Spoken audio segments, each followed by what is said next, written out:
okay. We have a barbarian. He'll just like smash a bugbear skull in again. Wizards can be squishy from goblins, but yeah, barbarians less so. All right. Well, welcome to the world of Aglarion again, as we continue our adventures in the city of Onadbyr. All right, last session. Wow, a lot of disparate adventurers, a lot of problems, a lot of visions, with Karzi and Incration becoming an uneasy alliance, with Adai, seemingly with a weight of nobility on his back, Bone staring out blankly into the middle distance, having been bought by Vander. What's up with that? That's crazy. And Kiara experiencing crazy visions about people with crowns hanging on tree trunks and the forest that she loves and knows being destroyed. And she found herself in the big city of Onadbyr, and you all gathered at the Lucky Leap Tavern. But apparently, Kiara's not very that comfortable around caverns and decided to sleep on the outsides of the streets of Aglarion. So we're going to start with Kiara. Yep. Also, because Kiara doesn't have money because she's a druid. Ah, yeah, that was also a reason. All right. So we're going to open up with Kiara. Actually, I tell a lie. We're going to open up with Incration as he wanted to go to bed a little bit later than everybody else. So Incration, what are you up to? I'll excuse myself from the card game and go talk up the barkeep and just small talk. Do they serve food in this establishment? They do. Just okay, I'm going to Yep, carry on. I need a menu. Yeah, I don't need a menu. I'm gonna go ahead and do as I'm talking to him, try to do a little sleight of hand to do minor illusion to create a big sound of a tray crashing behind him. I'm gonna try to pickpocket that note that he was passed from Vander, or not sorry Vander, Adai. Okay, just a sec.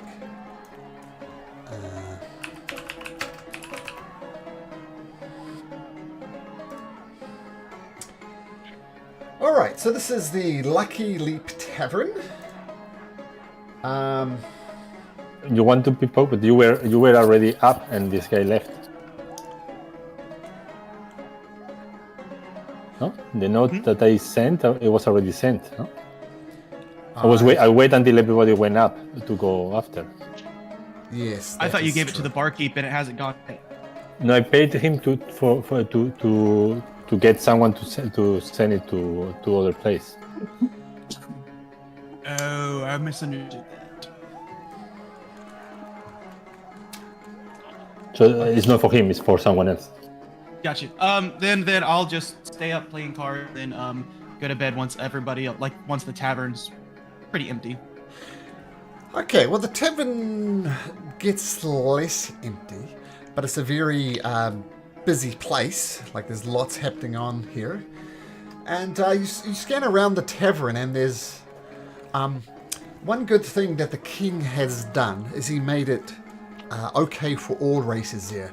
There was a lot of racial divisions after the Dark Angels ruled, after Theocracy ruled. A lot of division. So the king, to his credit, and kings before him, have made Aglarion and Onadbyr in particular particularly diverse for all races. Like you see half-orcs, elves, dwarves, all manner of creatures. Even creatures like tieflings are more than welcome here. And you do see in Creation a couple of gnolls of all things. Now that's odd because gnolls are considered to be demonic, crazy creatures. But you do see a couple of gnolls, and they're kind of playing cards with each other and kind of snapping and yelling and going back and forth. But that's the only game of cards that you see happening. I'll take a seat. Hello! You want to play some cards? Howdy there. Let's give it a shot. Well, I'm Nesher. This is my friend Basher. And we got a bit of gold. Do you want to place a few friendly bets? Sure, friend, why not? Wow, what have you got to offer? Well, how much friendly wager to you? Well, I've got 50 gold pieces. But if you're feeling particularly adventurous, we're after something a little bit more. Like you have 10 fingers, don't you? You don't need all 10. Well, I certainly do with my line of work. Well, are you good at cards? You could say that. Well, what have you got to lose then? Bit of gold to make obviously it. a finger. Wow, come on. We just nose. Everybody knows aren't the brightest. Come on, what's one little finger between friends? I appreciate that, but this game here might be too rich for my blood. Have a good evening, y'all. Okay, anybody else? We've got gold for fingers. Gold for fingers. Okay, perhaps a wise decision by Incration as he steps away from the card games. And you retire to your room for the night? Yes. Okay, so retire to the room for the night, and we'll pick up when you wake up in the morning. But as I hinted at before, we're going to open up with, as the streets of Aglarion opens up, dawn breaks, and our focus switches to Kiara, a gnomish creature who wakes up outside of the city, outside of the Lucky Leap Tavern. So, Kiara, what do you do as you wake up? I'm gonna wake up and cast a bit of druidcraft on the tree to kind of like help some of the buds on it sprout a little bit, help it grow. Kind of talk to it and thank you for letting me stay the night within your branches, Mr. Chamber. And just gonna put the name here real quick. There we go. Shrimper. Cool. Okay, as you go through your thankful routine for the trees and plants that you get so much joy in, you notice something kind of, as you were waking up, pressed against your side. And you immediately look to investigate it, maybe panicking a little bit. But it's a small statue of a black unicorn. It looks extremely well made. Huh? Well, what's this? Kind of like picks up the statue and examines it. Mm-hmm. It fits comfortably in both your palms, like a bit heavy, bit much for one palm, but easily enough to carry in two palms. Yeah, it's exquisite. Like you look in you see the little curls on the unicorn horn, and you see the eyelashes on the unicorn, and the backs of the unicorn. The hide is extremely well made. Thank you for this, Mr. Chamber. I'll be sure to keep it safe. And then I'll put it in my backpack. Sure.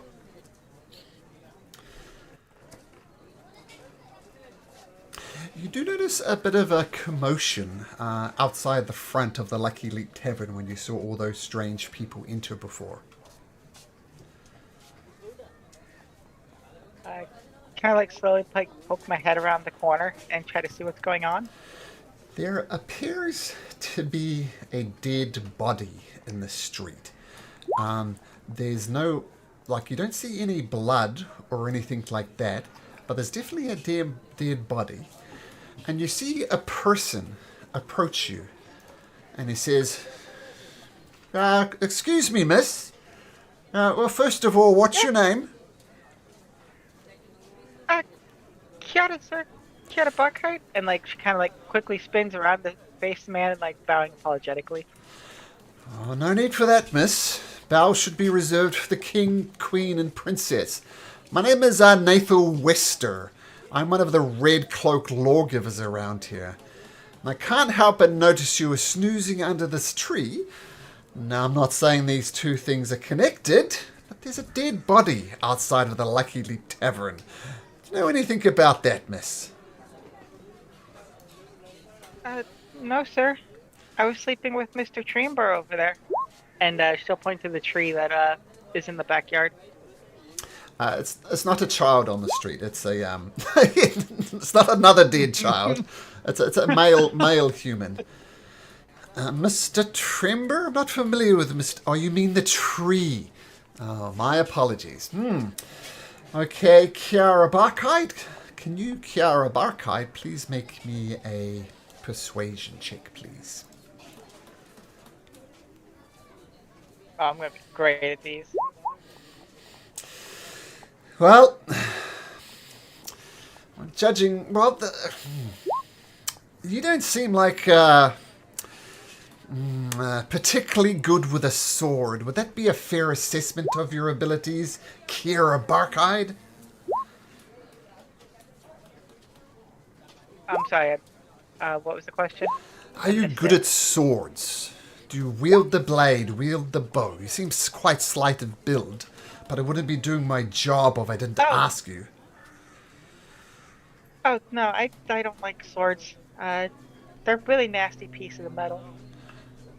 And she kind of like points to like her kind of like threadbare druid clothing.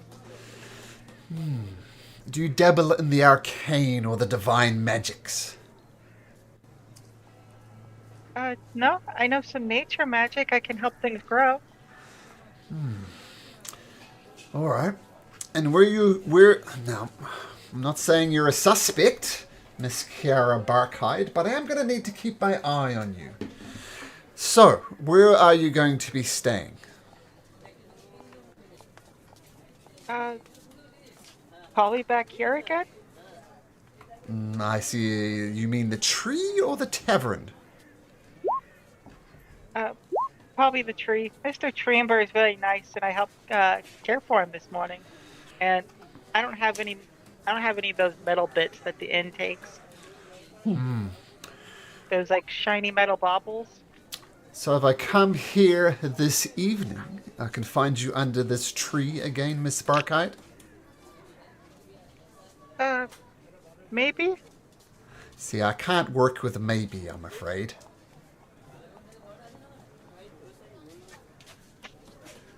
I've got important stuff with the king, so if I can get my stuff done today, I won't need to come back here tonight. Excuse me? Important stuff with the king? Who exactly are you, Miss Barkide?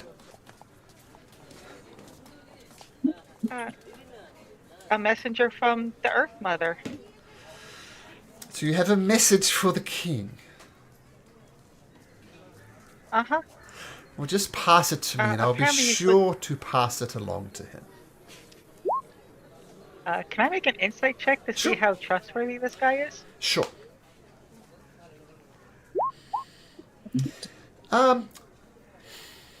He does have an official air about him. And while you're coming into the city, you did see a couple of groups of people. You saw people with red cloaks flowing down their back, who I'm not sure if Kiara would understand, but they're the police force of this thing. I don't imagine there's many police forces in the Grove. But he seems like a man of authority, but you're not entirely sure if you trust him. Does the king take red cloaks with him when he goes on his hunt stuff in the forest?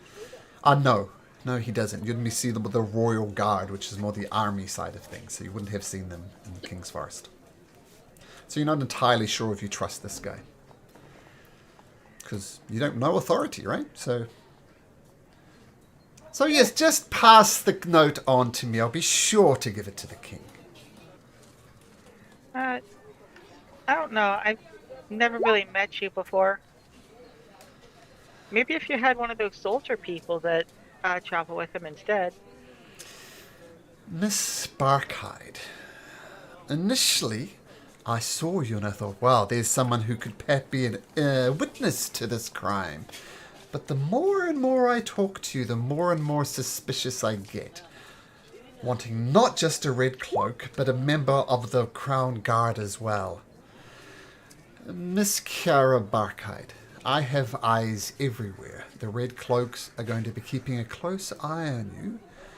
And I simply must insist that you do not leave Onadbyr until this investigation is concluded. Do I make myself clear? Okay. Now this place really does feel like a prison. Well, Like, she kind of stares at the city wall kind of off behind him.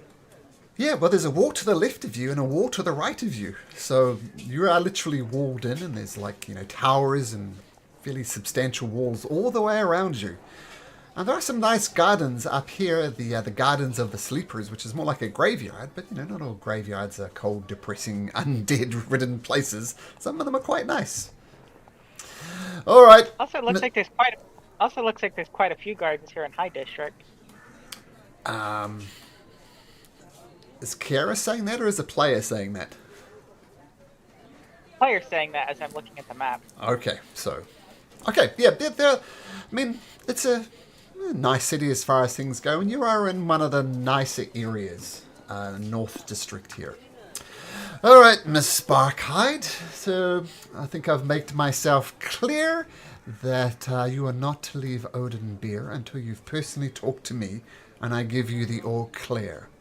Understood? Okay. Okay, with that, Nathal Wester goes back to investigating the body, and you can't help but glance over at the body and give it a quick assessment. Can you make me a medicine check, please, Kiara? Ooh, I'm really good at those. No! Okay, so you look at the body, and it's a male human, just a normal commoner, dressed as a commoner, not nobility, no military or anything like that. And he looks asleep, but he's not breathing. Asleep in the sense that there's no gaping wounds on his head, there's no blood dripping out of its eyes. He appears, sounds odd, but he appears perfectly normal, apart from the fact that he's not breathing. So it's not entirely obvious how he died.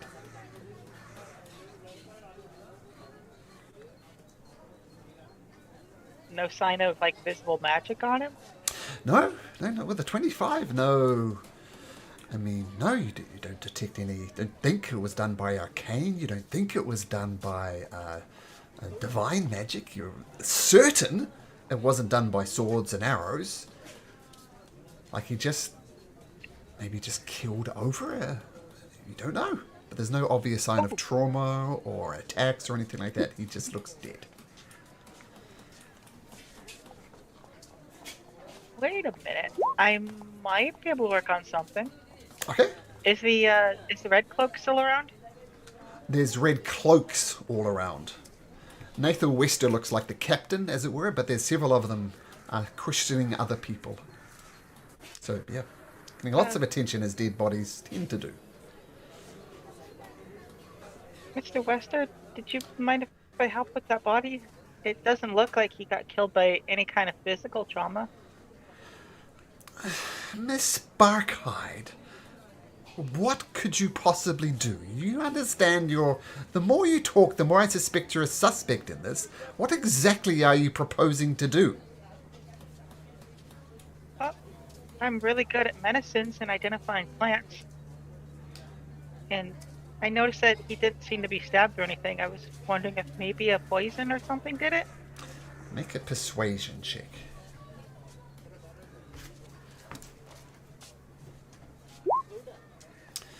I'm afraid this is...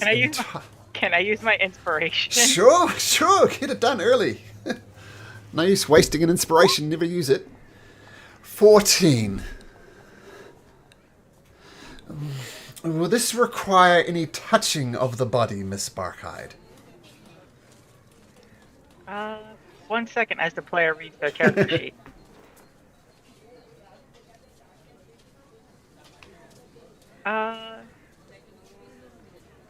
No, I just have to be within 30 feet, I think. All right. I'll be keeping my eye on you. And what are you doing? I'm going to get within 30 feet of the body and kind of crouch down and getting my ritual components out of my pouch. And I will begin ritual casting Detect Poison and Disease on the body. or I guess in the area. Okay.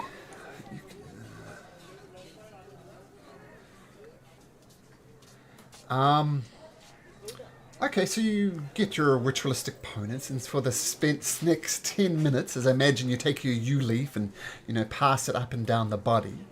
Now I'm going to say two things. In combination with your excellent medicine check and with the combination of this thing, you think this person is diseased, he died of a disease, but with your medicine on top of that, you notice that when... how would you explain this? Yeah, you use the yew leaf and kind of listen to the vibrations that it gives back. And one thing you do notice, number one, he's diseased. And number two, his brain is a whole less big than it should be. Like it's about half size. So there's a much smaller brain rattling around in his skull.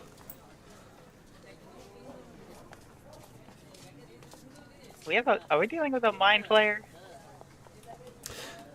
What's a mind flayer, miss? Oh, sorry, that was not loud. So what did you discover, Miss Barkhide? Yeah, this is all a Baldur's Gate 3 remake, by the way. The big bad is mind flayers. Okay, so what exactly did you find, Miss Barkhide? This man was really sick when he died. Most of us are before death, that's how it works. I mean, there might be a plague or something. What? I think it was eating away at his brain. Interesting. Well, I guess thank you for your assistance, Ms. Barkhide. We'll see what happens, and we'll confirm the results once a full autopsy is performed on this poor citizen. I must insist that you remain in town. Understood? Okay, this doesn't make me free of suspects.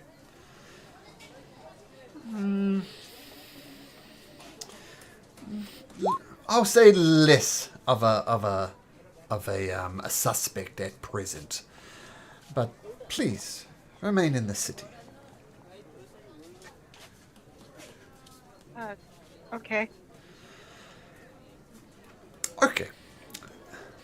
If I'm not here by Mr. Chamber, I might be over in that park area, and she'll kind of point in the 32 to 35 range. There's a Temple of Nature there, and yeah, and crooning willow. So absolutely. All right. So as Nathan Wester dismisses you, we'll come back to you in a second, and we'll focus our attention come morning time back inside the Lucky Leap Tavern in one of the internal rooms where people sleep. I think Vander and Bone were sharing a room, right? Yeah. Okay, so we'll say Vander, you wake up first, and you see the still sleeping body, this rather massive body of Bone. Yeah, Bone sleeping on the floor. What do you do, Vander? So, Vander wakes up. May I ask, does Bone snore? He's a rather big guy. Yeah. Oh, no. It's, you'd expect it, but it's eerily quiet. That's perfect. Because if Bone were sleeping, that would annoy Vander so much that he'd have some trouble sleeping. But since he's not snoring, Vander's gonna be somewhat content. He's gonna wake up with the sun in his eyes. That nonetheless is going to annoy him. And he's going to wake up, he's going to get clothed, and he's going to walk up to Bone, and he's gonna slap his face, and he's gonna say, "Wake up. I think it's time that we not waste away our day. We have some stuff we need to do." Bone doesn't really react to it. He wakes up and just stares emptily at Vander before rising. So Vander's just gonna give Bone a little smile and is going to say, today we're going to Gao City. You don't really have to pay too much attention, but your mission for today is just to follow me. Although I do need to run a little errand before we do this.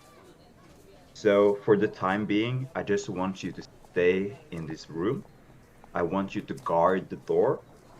And if anyone else other than me tries to enter this room, what are you gonna do? Bone kill. That's right, Bone. That's Okay, completely master. right. So keep the door shut. Don't make anyone else enter the room. And if they force their way in, you're going to kill them. Okay. I'll be gone for about 1 to 1.5 hours. I'm gonna do some shopping. And that will be your assignment for the time when I'm done or gone. Okay, master.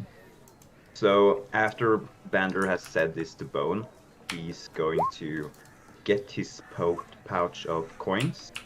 Yep. He's gonna count them, and he's going to do a little bit of like preparation of the money he's going to spend, because Vander is going to go into town. He's going to, or at least to find a shop that sells clothes and other stuff, add to his disguise kit. Because Vander wants to stay low. He doesn't really want to have any attention at all. So he wants to buy a kind of makeup, some big clothes that can change and transform both of their looks. And he wants to spend about 5 gold coins to add to this disguise kit. Okay. So you go and find a would be a good one. Yeah, you find a local shop. It's easy enough. We don't need to go into too much detail here, but it's easy enough to go about and spend 5 gold pieces on, just to make Vander not look like Vander. Is that the idea? Yeah, and Bone as well. Bone is a rather big guy. He's pulling a lot of attention, and that's not the kind of attention we want currently. So that's why he's gonna spend this coin to buy some makeup, maybe even some way to dye your hair or something like that. But also big baggy clothes with hoods and hats, just to try to, well, stay a little bit disguised. Try to change the way you look. Okay. Cool. Okay, so you go about the shopping. You return back to the Lucky Teep Cavern, and the door is shut. What do you do? Well, I'm going to knock on the door and say, "It's me, open up."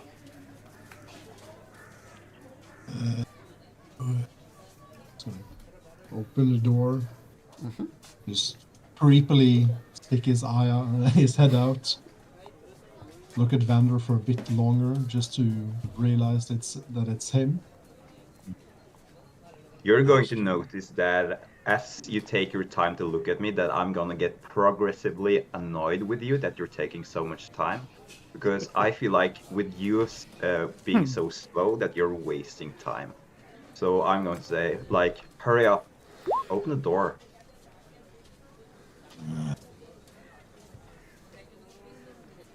Hello, master. Oh, you'll hate the look in my eyes when you say that.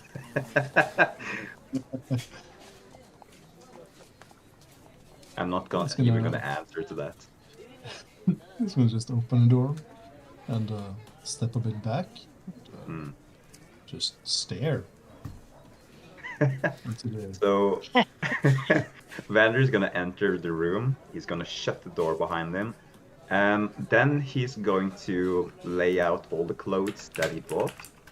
He's going to, well, essentially he's gonna try to make an outfit for Bone that tries to hide him and his big stature. He's gonna try to also put some makeup on Bone to make him look a little bit different. And after that, he's going to try to do the same with Vander to make them look a little bit different from what they looked like before. Okay. And this is using a disguise kit? Yeah. Okay. So for a disguise kit, I want to see how effective the disguise is. I don't know what that role would that be. I'm open to ideas, players. What's a disguise kit role? Disguise kit. I guess. It'd be performance, right? Yeah, I would definitely say performance. Perhaps. Well, Performance or but I don't sleight know. Yeah, because charisma I would or also dexterity? feel of like. performance using It's a deception. dexterity. But you're also trying to deceive somebody, right? That's true. Oh, I just looked at the description for deception. It says, typical situations include try to fast talk a guard, con a merchant, earn money through gambling, pass yourself off in a disguise. Those summon suspicious deception. false assurances. Oh, there we go. Yeah, Oh, there we deception. go. And I see you're proficient in deception, so this is all adding up, Van. Yeah. So make a deception check. It does. You Love think you that. do an excellent job, You want regardless of what this you roll want is. me to roll for both of us or just one big deception? Do Bone first, and then do Vander for the second one. So two Alright. deception checks. So Bone. Ooh. Oh, you're hiding the rolls, but I do see it's a 22. Oh, that's a 22. Yeah. How do I make that public? It's in the Whisper rolls. D&D Beyond. Never whisper. There we go. We'll Yeah, try that. send 2. And second roll. Oh, 14. So both pretty good. Vander looks like a slight young lady who likes picking flowers. No, it wasn't that good. But the hood looks good. And what are you trying to make him look like? Just a commoner, merchant, noble? well, yeah. I kind of want to make him look like more like a low-born kind of guy. I'm not gonna try to make him into anything crazy like a female or a warrior or anything like that. Just a guy that's not really anybody, not really anyone you'd wish to talk to about anything. Okay. And yourself? A commoner, low-born. I think Vander is gonna try to make himself look a little bit more fancy, actually. He's gonna, some of the clothes he bought, he's gonna look a little bit more well-dressed, so to say, but he's going to try to, look a little bit higher in stages, Sure. Cool. but he wants to add some makeup as well to make his face look a little bit different. Okay, excellent. So the Bone and Vander not looking like Bone and Vander. Do you head down for some breakfast? We do. Okay. Vander is actually famished. Okay. We'll pick up there in just a second. As now we'll turn our attention to Karzi and Incretion, who did share a room, not in any creepy type of way, but they've got some uneasy friendship going. For various reasons, I think both of you more or less wake up at the same time. So, Incretion, Karzi, what do you do?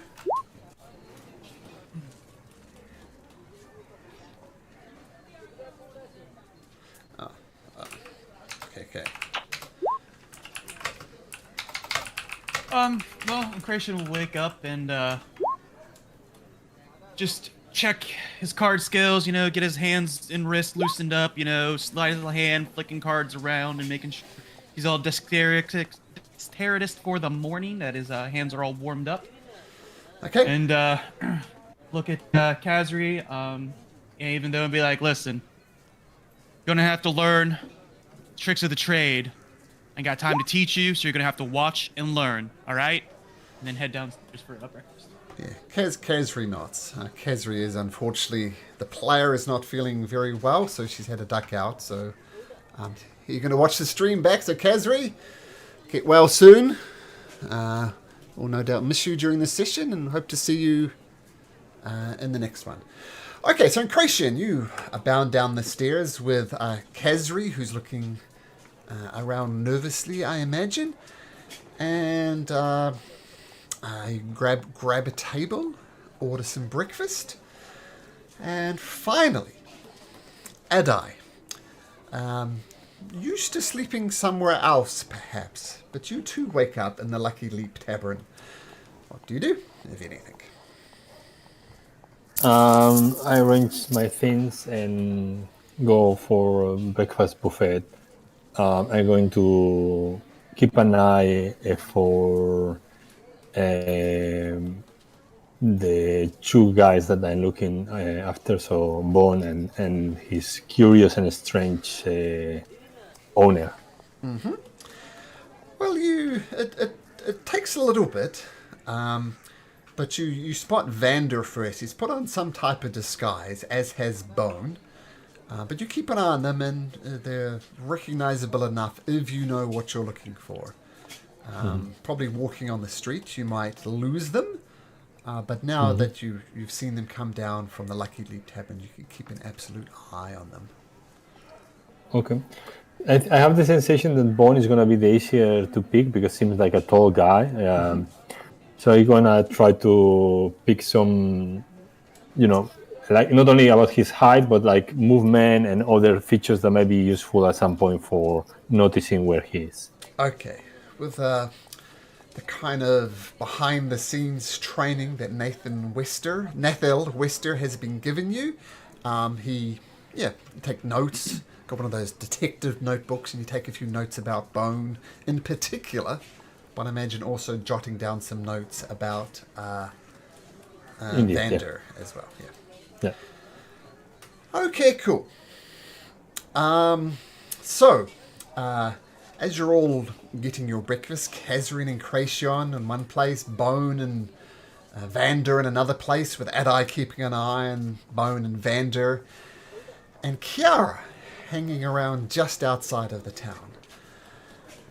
A person approaches, kind of stands up on a stool, and he says, "Hello, everyone! My name is Banteler Stoneshield, but most people just call me Word Splasher. Today, as a special treat for the upcoming King's Game, we're going to be giving free tours of the city. Please, approach me if you wish to give for the city. I'll teach you about the North District, the High District, every possible thing you'd want to know about this wonderful city. I know we have a lot of guests, and what better way to learn about the city than from the very expert of the city, the history, the nobility, the craziness, the wars, the dragon attack even. I can tell you all." And immediately, the two gnolls that and Kracion had a brief encounter before, Nasher and Basher, yeah, we'd love to see the tour. Best to scope a town before you... And the other gnoll snaps him on the back. Shut up. Yes. Tour would be good. Anybody else?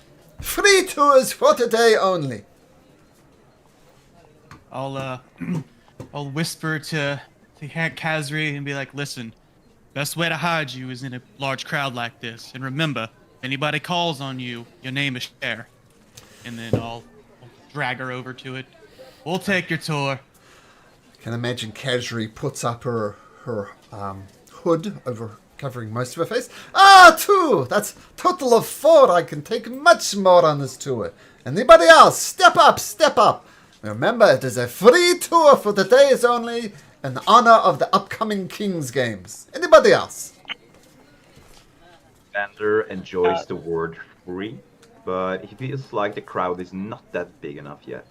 He kind of wished to be able to blend in with something else than just a couple of gnolls and this. Are you guys elves and Raisha? Incration is a wood elf, and Kazri is a half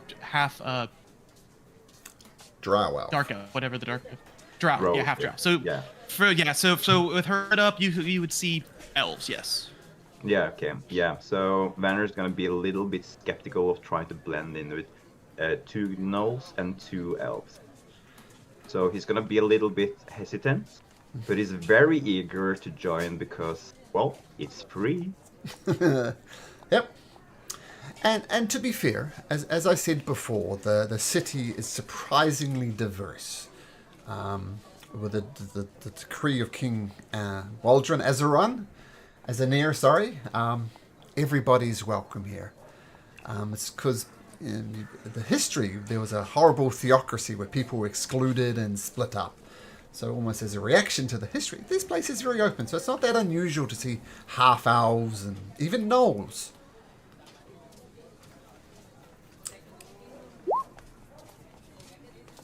So you join in, but kind of try and hang back a little bit. Is that the idea, Vander?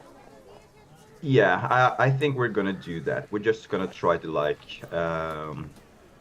not take too much attention. Just slowly. I'm gonna slowly whisper to Bone, follow me, and then I'm just gonna stand up and sluggishly walk with the crowd as they exit the house. Okay. Well, That Adai. was Kiara joining too. That was Kiara joining too that I put in the chat. Yep, I'll get to that in just a sec. So, Adai, you see Bone and Vander leave. Yeah. What are you doing? Yeah. I pick a couple of people. Maybe they are bored there in the bar, and I toss them one silver piece to each, and I say, "You want to join me for a tour? It seems like fun." Sorry, say that again? I will toss one silver coin to each of 2 people that are at the bar, maybe really bored, they don't know what to do with their lives. Trying to convince them that they want to join us, and just not to join alone. So like it's 3 of us joining the parade. Oh, I see. Oh. You want to pay us Otherwise to I go join on a alone, free but- tour? I don't want to travel alone, and it just seemed like fun. I mean, we had so much fun here yesterday evening. Do you remember? No, but silver piece is silver piece. Consider us your best friends. Okay, and I joined the tour. And the crowd, well, not the crowd, a small group of the gnolls, these 2 random bar goers, and the rest of you all join up with our Word Splasher. And Word Splasher, all right, that is everybody, we are ready to go. And he feels a tug at his cloak, and he looks down, because Kiara is a gnome, quite short, says, "Oh, hello, miss. You wish to join as well?" Yes, please. Oh, I'm new polite. to the city, so Well, if new you to the city, knew, so a free tour would kind of help. well, if you're new to the city, what splendors I will show you. Okay, now I have a certain order. I will take you to my tour company first. I'll gather a few things, a few notes, a few historical accuracies, and then we'll begin the tour. But for now, let us just wander through the city together. And I'll explain as we go. And he takes you out, follows along the short road here, saying, "Patience, patience, I just got to get my notes. Patience, patience." Down Skeleton Road. And over here at number 2, which is totally local, which is his business. He does this for a living. And as you enter the coin district, there's a lot of... This is probably where you would have gone to pick up your disguises. This is very much... most people coming to Onadbyr come in through the Crown Gate. So there's a whole lot of merchants pushing everything from food to, clothes to anything. It's a commercial district. And you see lots of... towards the back as you go through, you see some very well-to-do houses. Not extremely wealthy, but seemingly merchants would live in this coin district as well. All right, everybody ready? Okay, good. Follow me. The first stop on our tour is this place. It's called Hills Nectar Winery. At Hills Nectar's Winery, flavors bloom and intertwine. Sipping their wines is like savoring nature's design. And as you're looking at this little winery shop, you see someone who you know. It's one of the Dorian brothers, Marlowe Dorian. This is for Adai, sorry. Dorian. He says, Adai. Oh, I didn't expect to see you so early. Are you here to join the party early? No, I walk in a little bit to refresh my thoughts. Sorry, say that again? I walk in a little bit to refresh my thoughts. Oh. Well, we will see you tonight, right? Your daddy would be most disappointed if you don't attend this pre-ball activities. I will do my best to join. It seems like it's going to be a fantastic day. A fantastic celebration. Oh, fantastic celebration indeed. Don't forget, you're more than welcome to join us now. Or are you still pursuing that stupid red cloak? You're far above that silly Adai. As I say, I need to walk a bit, refresh my thoughts. You know, you never know when you have to give a good speech. Fine. And this guy, by the way, I didn't describe him very well, I don't think, last time. He is a noble. He's dressed up in very nice clothes, but he's a type of noble who perhaps eats a little too much. He's quite obese, this big man. Often in the circles you move in, Adai, sometimes people wear their weight as a matter of showing their class. Like, I'm so rich, I can eat whatever I like and get as fat as I like. And as you compare it to the skinny citizens, nobles tend to stand out not only by their clothes, but also by their girth. Well, then, Adai, I will see you tonight.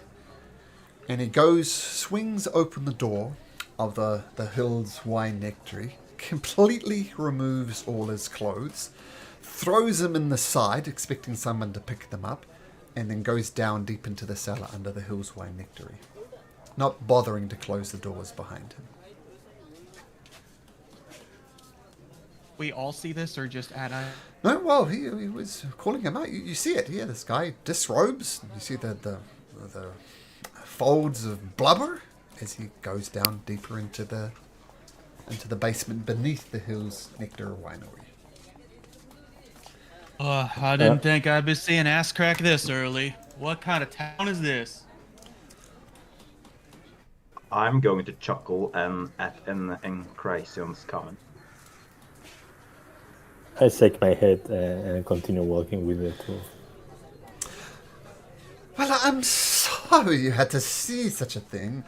I mean, the Dorian brothers, well, they're all a little obese, and their mother, she's quite the interesting person. But anyway, we'll get to that when we get to the noble district.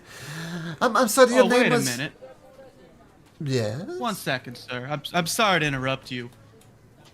You there, why are you on a tour of the town? If this there gentleman knows you, you obviously live here in this town, so, what's up with that? I look at him like, do I know you? No, but that man obviously knows you, so you must be from Why around do these you wear parts, this? so what you on the tour for? Why do you wear this ugly clothes that you're wearing? You one of them there silver spoons, it sees. No, what I mean is, it's none of my business, it's none of your business. Well, I mean, if you trailing somebody up here in these parts, it is my business, because I don't take too kind to strangers being behind my back. You can do whatever you want, man. All right, then. Well, then how about you take a I step have to deal with the fat one, and I have to deal with you. Well, I mean, we can deal if you want to deal. I got the cards right here. Nasher and Just mind Basher, your the two business. gnolls who join, say, fight, fight, fight, fight, fight. Just mind your business. Ugh, nobles. They're the same everywhere. All right, all right. Now let's look at the example of King Azanar. Everybody's welcome here, nobles, even gnolls, half-elves. So let's all just try to get along, yes? It's a friendly tour. Are we good, Mr. Adai, Mr. Incretion?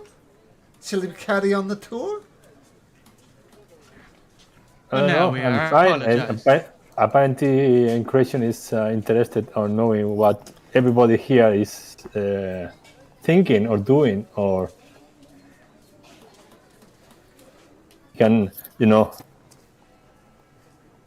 give us some insights about what he's doing in his city, in this city. He's also so interested in revealing or sharing information. Oh, well, it's pretty easy. Takes out a deck of normal playing cards, and as he flicks it across like a magician's tricks, they all clap together. And he's doing that. Just here for some friendly games of cards, friend.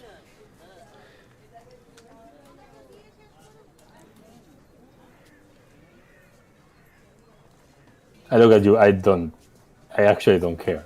So I continue walking. I don't care. Silver spoons. Oh my. All right. Well, let's continue the tour. Now, over here, right inside of the coin district, which really merchants hang out, and so you see some of the noble houses to the north here. This is the 999 Gambling Hall. At the 999 Gambling Hall, the dice will roll and call, a place of fortunes and chance where thrill awaits you all. Unlike casinos on the Vegas Strip, it's a windowless block building. Does have some colorful lanterns outside at all times, but there's an entrance. Now, I would like Vander to roll me a plain old D20. Right. 4. Okay, you see two things. You see your old mate that you borrowed the money from, Gulfer. He comes out and he sniffs. He looks around. He looks straight at you. But 4 is less than the 14-year-old on the deception check, so he doesn't notice you. Thank God. Nice. But he has a little package that about the size of the palm of your hand, and he places it in just some random casino worker. And he says, "You see that gentleman who was here last night? Give this to him." And Golfer grunts and goes back inside. And this casino worker just holds it. He's got enough respect for Golfer that he doesn't look what's inside the package. Oh yes, this is the traditional 999 Gambling Hall. If anybody would like to take a brief pause and maybe play a simple game of chance, then there's a tradition on this tour. So would anybody like to risk a copper piece or two? Well, I'll take that there gamble for just a copper. Let's do it. All right, Mr. Incretion, anybody else? Vander is then a little bit intrigued, but on the other side, he doesn't really want to stand out or do anything foolish, but he is going to inspect what's going on. For some particular reason, Enration seems a little bit interesting to Vander, so he'd like to keep a close eye with what kind of guy he is. Okay. Do I notice your interest in this game, even though you're holding back? I would say it's gonna be hard for you if you want to focus on the game, because Vander is gonna stay a little bit in the back. So if you Oh. want to try to notice what people thinks about the game, I would say sure. But Then otherwise, I'll hey, before the game starts, you seem interested. I'll put a copper in for you. Come play with me, my friend. Come on now. oh, you're far too kind. I must admit, gambling isn't really my strong suit. But But you're I would not love gambling. to It's see you playing. play. You're just in for a game. Well, this is gambling though, is it not? Not if you're playing it. You didn't put any coin down. It's just a game to you. Well, that's a fair point actually. Well, since you seem since you seem like such a kind spirit, I will allow myself to join you. Okay. So There we go. So the game word splashes says, well, this is the tradition. This is a simple game of chance, and it's very much like a roulette table. Place your copper coin on the number that you want. So pick a number. I guess Vander and Incration between 1 and 20. Not 1, because on a 1 everybody loses. So pick a number between 1 and 20. Do you want it to write in the chat? Yeah, that'll be easy. Just keep track of it. Yep. So no betting on black, I take it. So I 13 don't know what. and 17. The Knolls put it on 2 and 3 for the Knolls. What about you, our little short gnomish friend? Would you like to put a copper piece on this, just for fun? Everybody has a copper piece, do they not? I don't have any shiny baubles. Oh, think I Don't have worry, an little miss. acorn. I'll cover you too. I think I have an acorn in my pocket I can put in. oh no. Well, why don't you choose a number? Put an acorn, and perhaps your friend here, Incration, can put a copper piece on there. Maybe you can make your acorn grow. There we go. What number would you like, miss? She'll add an acorn to the pile. On what number? You said 1 through 20? But not 1. 1 everybody loses. So it can't be 1. 14? Okay, cool. And what about you? Oh, you're quite tall. Did it catch your name as he approaches Bone? Would you like to gamble, good sir? Vander is going to, well, he's not going to stray too far away from Bone. He's going to make Bone follow him, so... But this gambling guy will be free to approach Bone nonetheless, but Vander is going to, stop him a little bit and say, he's not really the most social guy. I think he would rather just watch me play, to be honest.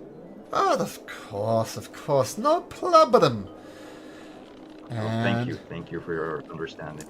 And just for fun, I'm going to say, what number hasn't been picked? 12 for Kezri.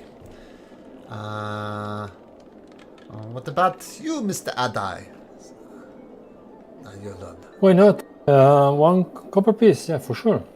What Let's have number fun. would you like to put it on? Not 1. Let's Everybody go for loses it. on the... Oh, 10. Let's go for the 10. All right. And so the If roulette it's a deal... 20, does everybody win? No, just 1 everybody loses. Like all gambling games. I'm gonna keep an eye It's on unfair. the guy who obviously is gonna cheat, just to know whether he's cheating. Okay. Are you up to any shenanigans? I think there was sent to you in Krayshawn. Are you? Or are you just going to No, play this this? isn't a game of cards, right? No, it's pure chance. Yep. No shenanigans. It's not a game of cards. All right. Let's switch to the dice view. Get my cable out the shot there. So here is the gambling dice. Remember, natural 1, everybody loses. A 19. Did anybody pick 19? No. No. Oh, everybody loses. I am so sorry, but that's the way it crumbles. As I said, it's just a copper piece. And the dealer goes, oops, and takes your acorn, Kiara. Takes the acorn.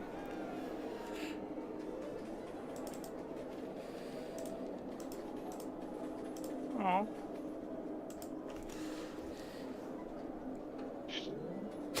Okay.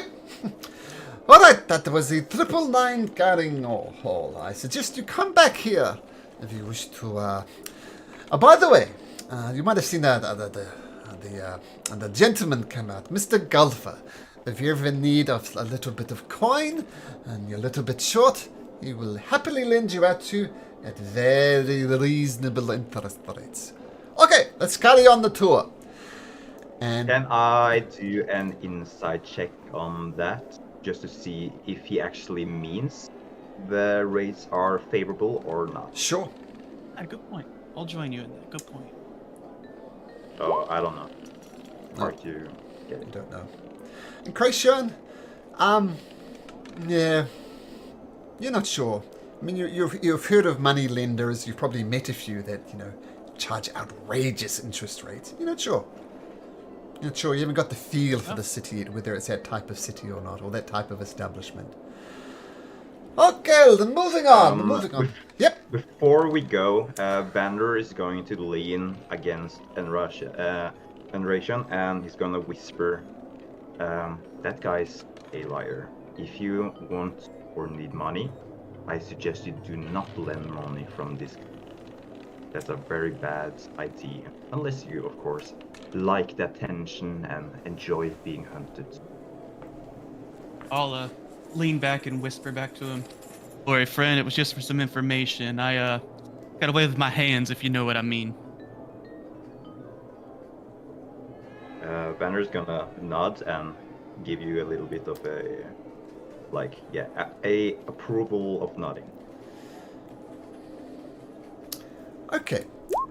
So you leave this casino. I mean, it's a pretty budget casino, as I said, but it's still a casino.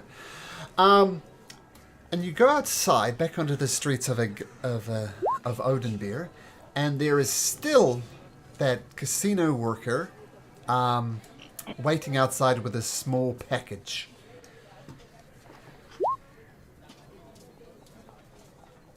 Anybody gonna do anything? I mean, it was just leave it. Well, Is that's there- a packet that what's his name again? Grubba? Golfa? No.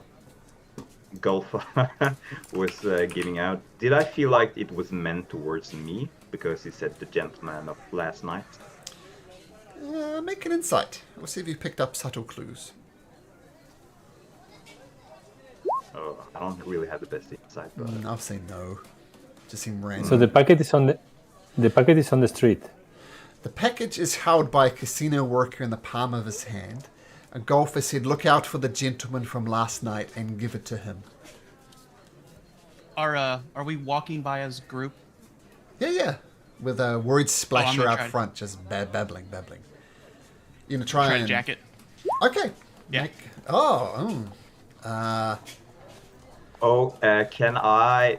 Do I notice Enrashian's movements? Do I understand what he's trying to do? Because if he is, I would like to try to help him. He seems like a fun guy. I might have a partner in crime. All right. There's 2 crimes against humanity ahead of you. Okay. So explain to me then, Vander, how you are helping him. We'll say Krayshawn gives you a slight smile. Since Krayshawn's got a better relationship with Vander than he does with Adai. So how do you help him, Vander? Explain it to me. Well, so this guy is currently holding the package, right? And Ration is wanting to pickpocket this, take it out of his hands. Actually, he And slipped it noticeably- into his pocket. He's not going to stand there with this thing in his hand, so he slipped it into his pocket.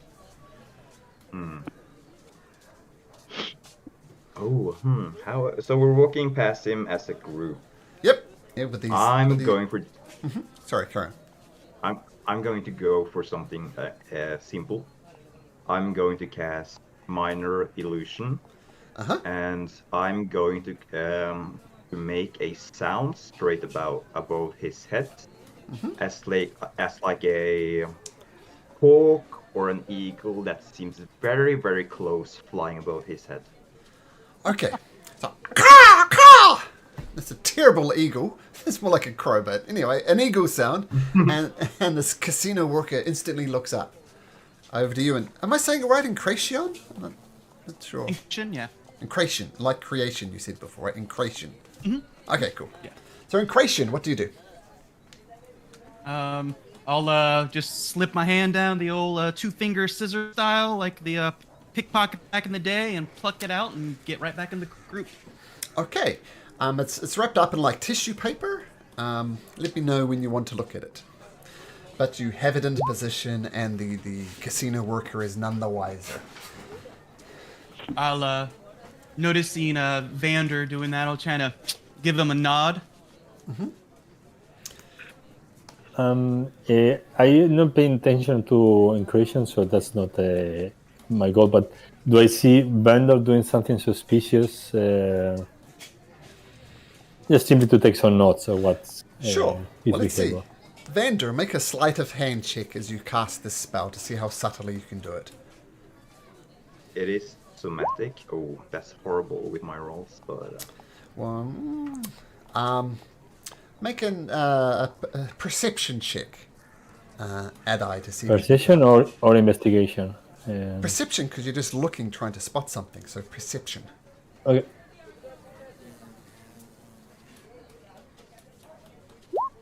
You do notice. You just taking a note, or what are you doing? Yeah, I don't know do anything. Just want to know that what he's up to. So he casted a small cantrip to basically take the attention of the guy, no? Yes, but you didn't notice. Oh no, 19's not quite good enough to notice Incration. Would have to been a 20. I know that's good. I'm not paying attention to him, so that's all. Okay, fine. okay, perfect. Okay, let's continue on. And as you go, as Kiara is taking notes, he points out the names of some of the trees and shrubs and vines. Many of them you haven't seen before, so I imagine it's quite interesting to you, Mrs. Barkhide. All right. Now, we are going to go to a personal favorite of mine. This is the Halfling's Treasure Bakery.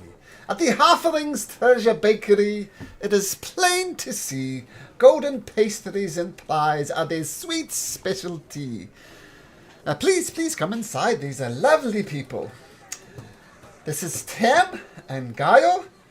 As promised, I have brought a tour group here to peruse your establishment. And Tam says, "Oh, hello everybody. Welcome to the Halfling's Treasure Bakery. Oh, Kiara, so nice to see you. I didn't expect to see you here." Now, you do know these people. They are the parents of That's exactly what I was checking my notes for. Briar that you met before. So you do know these people. They've never been to the city, but they've visited their daughter in King's Forest and met you along the way. Oh, Kiara! Oh, I didn't expect to see you. We didn't expect to see you here. Oh, you're most welcome. What brings you to Onadbyr? I'm on business to try to see the king to give him a warning. I spoke with your daughter on the way here. Oh, what was she doing? She wanted to let you know that she's doing very well and happy in, what was the town? What was the town outside? Forgot it myself. But you say the name? Here we go. Yep. We'll go back to this one here. I think Willow Creek from memory. Yeah, Willow Creek. I think that sounds right. Yeah, Willow Creek. Yeah, Willow Creek. There we go. Yep. Oh, and how was she doing? Very good. Pass on her message that she told me. And she's going to be helping with apparently a wild animal that's been causing trouble in the area. Well, actually, we're quite worried about young Byra. See, a lumberjack from Willowed Creek spoke of a beast with a head of a lion that can swing tails to her spikes the size of spear. And Byra has always been headstrong and longed for adventure.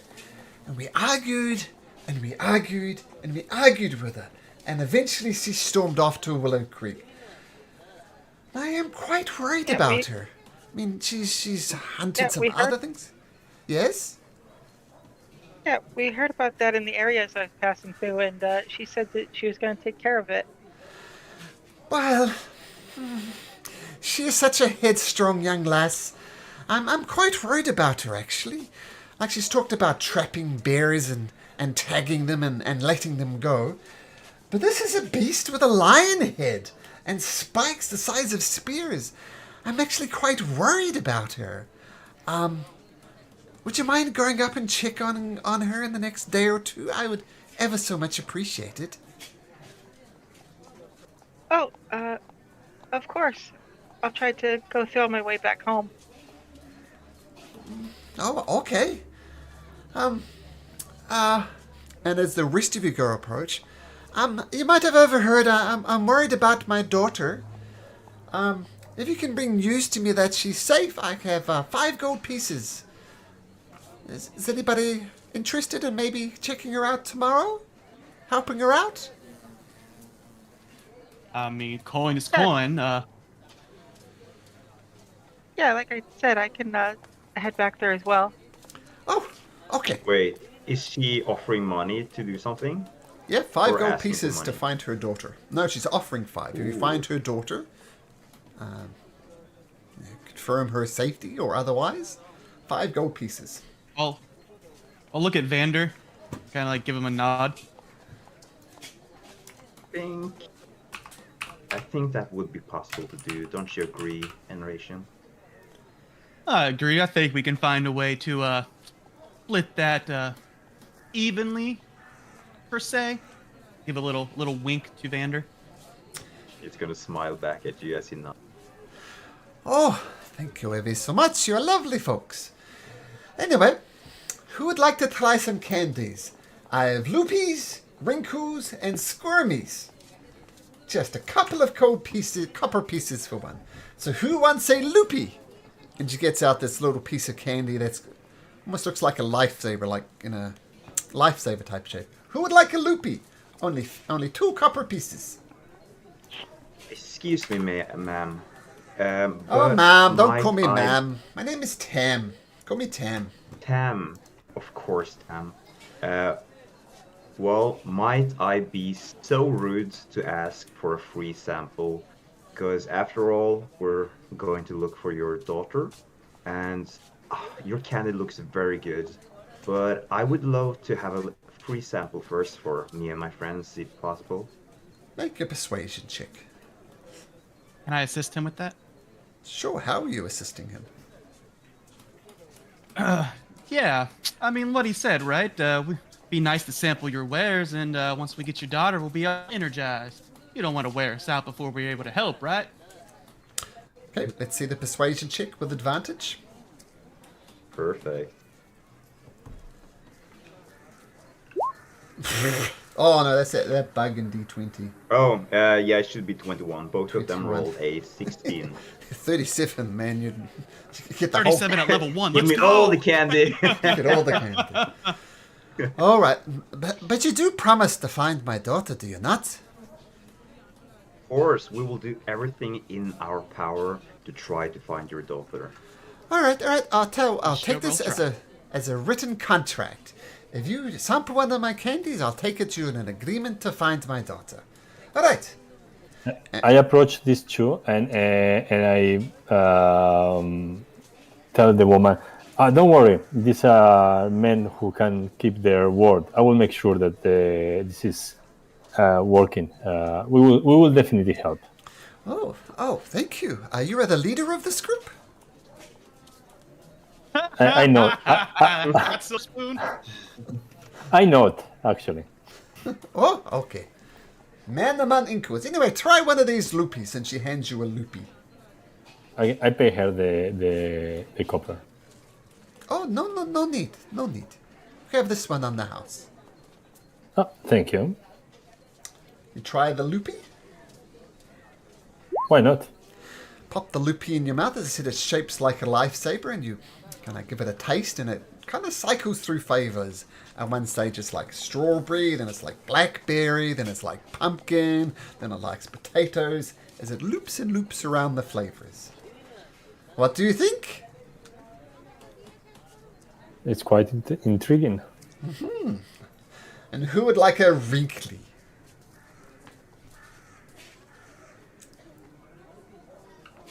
I'm good with that.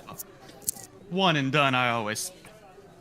Okay, now you, Mr. Increation, I think you'd enjoy a wrinkly. Here, try this. It looks like a flat piece of chocolate. Well, if you're insistent, ma'am, I surely don't want to upset you, so. Okay, so you put the wrinkly in your mouth, and it kind of wrinkles and almost shrinks in size and jiggles a little bit on your tongue as the thing gets smaller and smaller and smaller. But as it gets smaller and smaller and smaller, the flavor of chocolate becomes more intense. Quite delicious. Ah, pretty flavorful in such a small package. Thank you. And you, young Kiara, I know you like these squirmies, so yeah, have a squirmy. I don't have any money on me, but No, you can take no, out my no. reward. Or can I get a variety of all of your candies? Oh, sure. One loopy, one wrinkly, and one squirmy, just for you. Thank you very much. Okay. And you can take that out of my ward if you want. No need. All right, you, tall gentleman. I think you'd like a squirmy, and she holds up this snake-like candy to Bone's face. Here you go. And she gets up on tiptoes because she's a halfling. Here you go, lad. Vander is gonna grab a Bone's arm and say, "You can take the candy from the nice lady. Please enjoy yourself."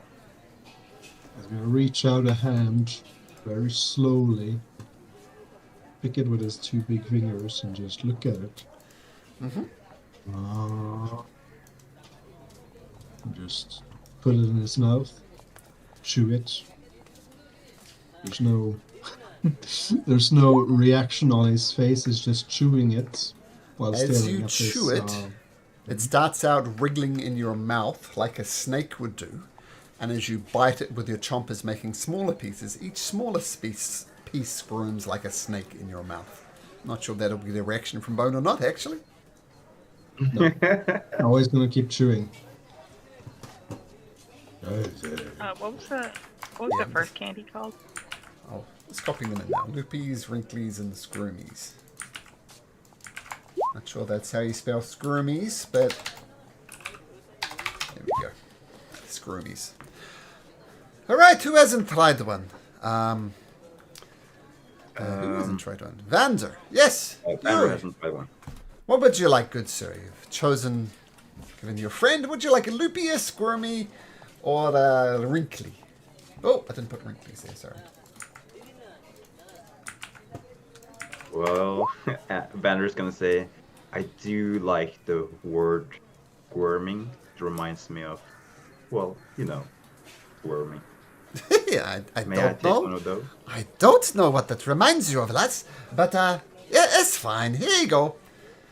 You put a snake-like thing in your mouth, and it squirms like a snake. And as you bite it into smaller and smaller pieces, they squirm like smaller snakes. Mm.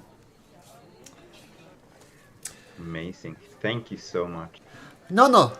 The thanks is all mine.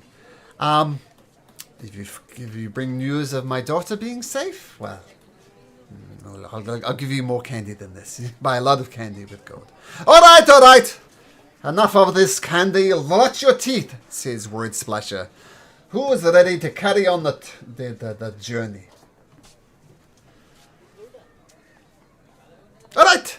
I'll take your mouth filled with candy as an assent to yes. Okay. Now we are going to move into the North District. Now, the North District... Just quickly checking my notes. This is why I bought my notebook. So this is the wealthiest area of the city. Most people who are not quite noble, but still make a bit of coin, this is where they live in the North District. You see the streets are clean. You see royal guards patrolling the area, so it's very secure. And you see beautiful houses around here. And they take you to this complex here, number 21 on the map. This is the Monster Menagerie. In the Monster Menagerie, where wild wonders reign, creatures of the earth and sky, a fantastic, thrilling domain. And just peering in, you can see all type of exotic animals. You see families touring through there. You see exotic animals. You see things that maybe your characters don't know, but the players will know as elephants, alligators. So it's a zoo, in other words, a zoo. And, well, it's a Monster Menagerie. If you have some free time, I suspect you go and enjoy it. You can see the animals. Don't throw away. It is very safe. All the dangerous animals are kept in cages. And I suggest you come here in the coming days, because they have an extra magical, magnificent beast. It is said to be, it is said to be, this is why I brought my notes, says Malcolm looking at his notes. Well, we already seen a hideous beast with a large butt crack back there. Haha, you're a funny one, let's go. But this creature, it is shaped like a cube, about 10 feet on a side. And inside, it says there is a creature of some side inside of it that still moves and squirms. And the question is, how does this like a gnome or a halfling, something short, is inside of this? And it says to move. So yes, a big cube, green cube full of jelly, and this creature, this man inside of it, who seems conscious. Quite frankly, from all accounts, he sounds highly pissed off, but what the hell, he's stuck in a cube. He shouldn't have got himself stuck in there in the first place. Alright, so I suggest you come here. Just writing a whisper, sorry.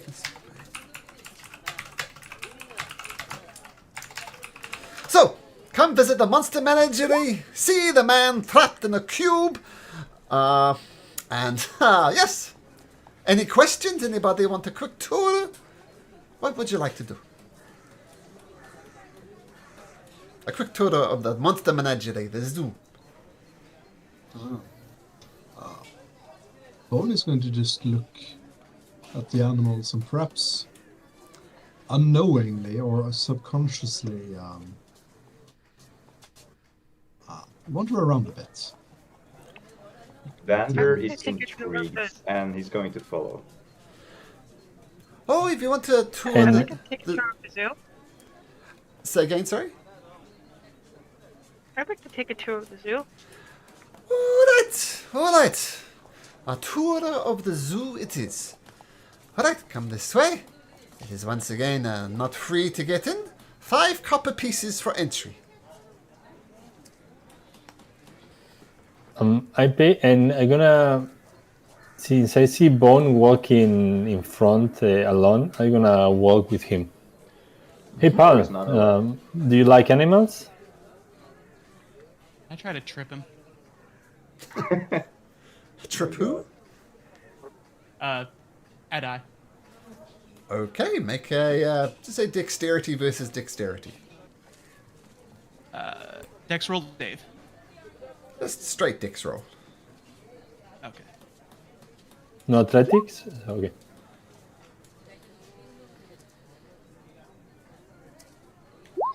Thump. Donk.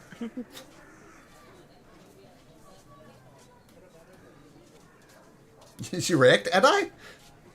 And I don't know. Do I roll to the fall or sorry, fall to the floor? Or? He rolled. Put it this way: he rolled a 16. You roll a 4, so you definitely trip to the floor. Okay.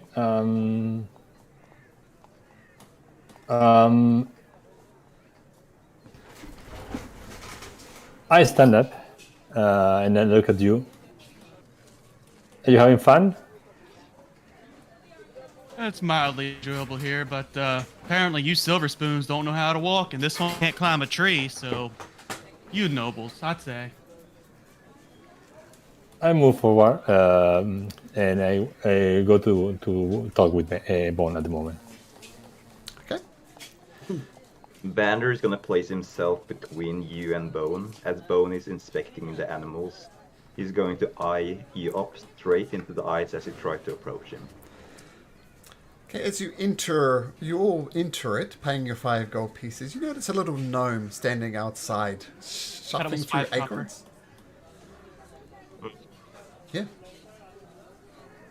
5 copper, right? Yep. Copper, right? Not gold? Copper. Okay. Copper pieces, yep. Yeah, I paid for both Bone and Vander. Okay. And Creation will pay for both Kazri and himself. Okay. Yeah, so I'm gonna talk with one. That's it.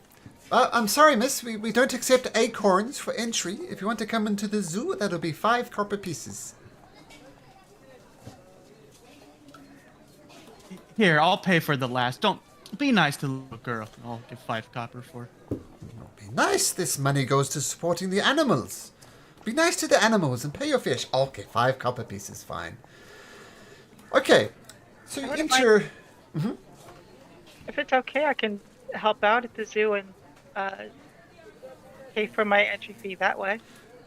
Oh, sweet lass. We have so many children here. Not saying you're a child. You are on the shorter side, though. So many child here to offer and come help. Pat the gorilla. Feed the animals with the meat that we have here for the alligators. And quite frankly, they just get in the middle. Yes. I'm quite accomplished taking care of animals in the forest. That's what every kid says as well. They're an animal expert. You can make a persuasion check if you like, Kiara. For advantage, because I come from the King's Woods, and I know about all the wild animals there. You're trying to convince her that you know about the wild animals, so no. Just straight persuasion. All right. Tell you what. Come back here in the evening. We have some, let's just say the animals produce a lot of waste product. Maybe you can help us scoop that up in the evening. Of course. That doesn't happen in the wild. They usually that wherever they go. Well, this is not the wild. But if you're good with a pitchfork and can help clean us up with a broom, you're most welcome. Okay, maybe you have a place to stay at night time now. Maybe at the zoo. Okay. So yeah, you see a lot of families going round. And you notice children have entered for free entries for the children. You know that these have been captured in the wild by the royals on their various hunting expeditions, and they put them in here. And there's all sorts of creatures you'd expect in the zoo, like alligators, elephants, monkeys, that type of thing. And you see a poster on the side of the ward, on the side of the walls, and they're really pushing this creature that's coming up. It says, "Coming soon." And there's a picture of what your players would know as a gelatinous cube, but this looks like a green slimy thing with this creature inside of it. But due to the artwork, you do not really understand what the creature is. But they're pushing it hard that there is a creature on display in this gelatinous cube that's coming soon.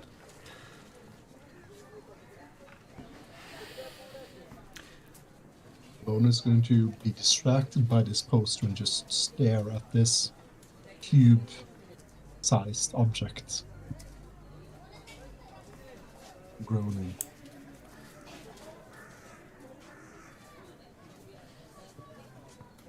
But So I continue. I want to talk to Bone, right? Yeah, I want to talk with him. Yeah. Yeah. So on your way to try to approach Bone, Vander is gonna. Well, Vander is following close to Bone because Vander feels like he's going to. Well, Bone isn't really capable of being that independent, so Vander is of course gonna stay close to him all the time. As he notices. Yeah, but you that said you said you let him walk in front of you, no? That was the. Oh yeah, in front of me, but I'm Yeah. staying close nonetheless, though. Yeah. So I walk to Bon and do you like animals? When you try to approach Bone, Vander is gonna still try to place himself between you guys. But you can have the first question though. I think that's cool. Nice. Bone is just going to stare at the poster and not really realize you're speaking to him. Friend, I was saying that whether you like animals. There are beautiful ones I heard here. Some gorillas and some wild animals. I mean, it's a pity that they are trapped here, not on the wild. They cannot be free as they should. But still there is beauty on them.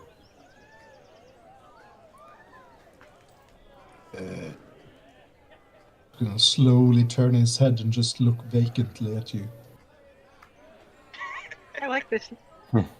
I like this. Vander is gonna go up to Bone. He's gonna go up to Adai and he's gonna look at you, Adai, and he's gonna say, "Excuse me, Mister. May I help you?" No, not you. I was talking with this man. Oh, can you give I me some understand. popcorns? That would be great. And I toss you a copper. Hey, now listen here, Silver Spoon. Just because he don't I talk love that that. well, don't mean he's your servant. Well- I don't pay attention to them. So I was saying, which animal I'm is your going to favorite take one? the copper and I'm going to put it in my pocket nonetheless. And I'm gonna place my hand on Bone. Is this guy annoying? He has a delayed reaction and just says, "Cat." Oh, I agree so much. This guy really is annoying, isn't he? Mister, maybe you should step away because, frankly, you're being a little bit annoying, aren't you? Maybe. I'll step up behind Adai and My say, bad. yeah. Yeah. My bad. Sorry, I didn't want to disturb you, man. Oh, don't worry, I don't expect too much from the upper class. No, sorry, no, I wasn't talking with you. I was talking with him. Exactly, that's what I mean. So, can't you go somewhere else and be annoying? I think you should. If I second that. Well, does Bond say it was anything? nice talking to you. Bye-bye now. Oh, he just said cats. Cats, no? Okay. Okay. Because I didn't hear this part. Sorry. I also like cats. I mean, some people are more like dog people or cat people. I have to say I like both, but there's something novel about cats, that they like their independency. They are not bothered, by stupid things. So that's really interesting. Do you have a favorite color for the cats? I mean, I like dark ones, but some people like white ones or more colorful.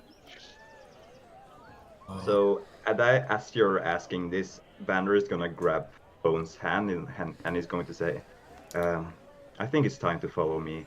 And he's gonna look back at Adai and he's gonna say, you please enjoy yourself. Enjoy talking about cats. It seems like you have a very profound interest in them. But we'll be leaving now, so goodbye.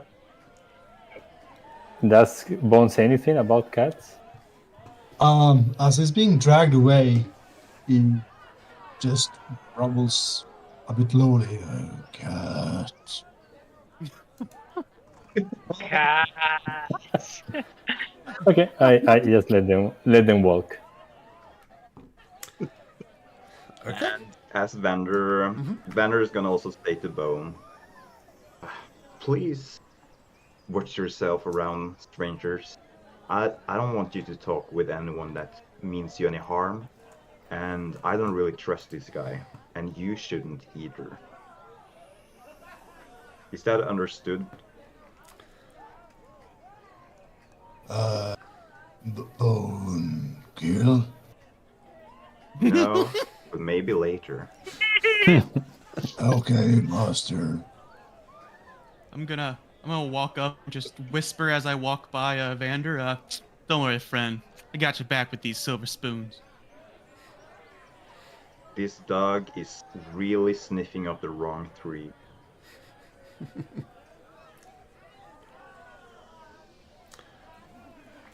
Okay.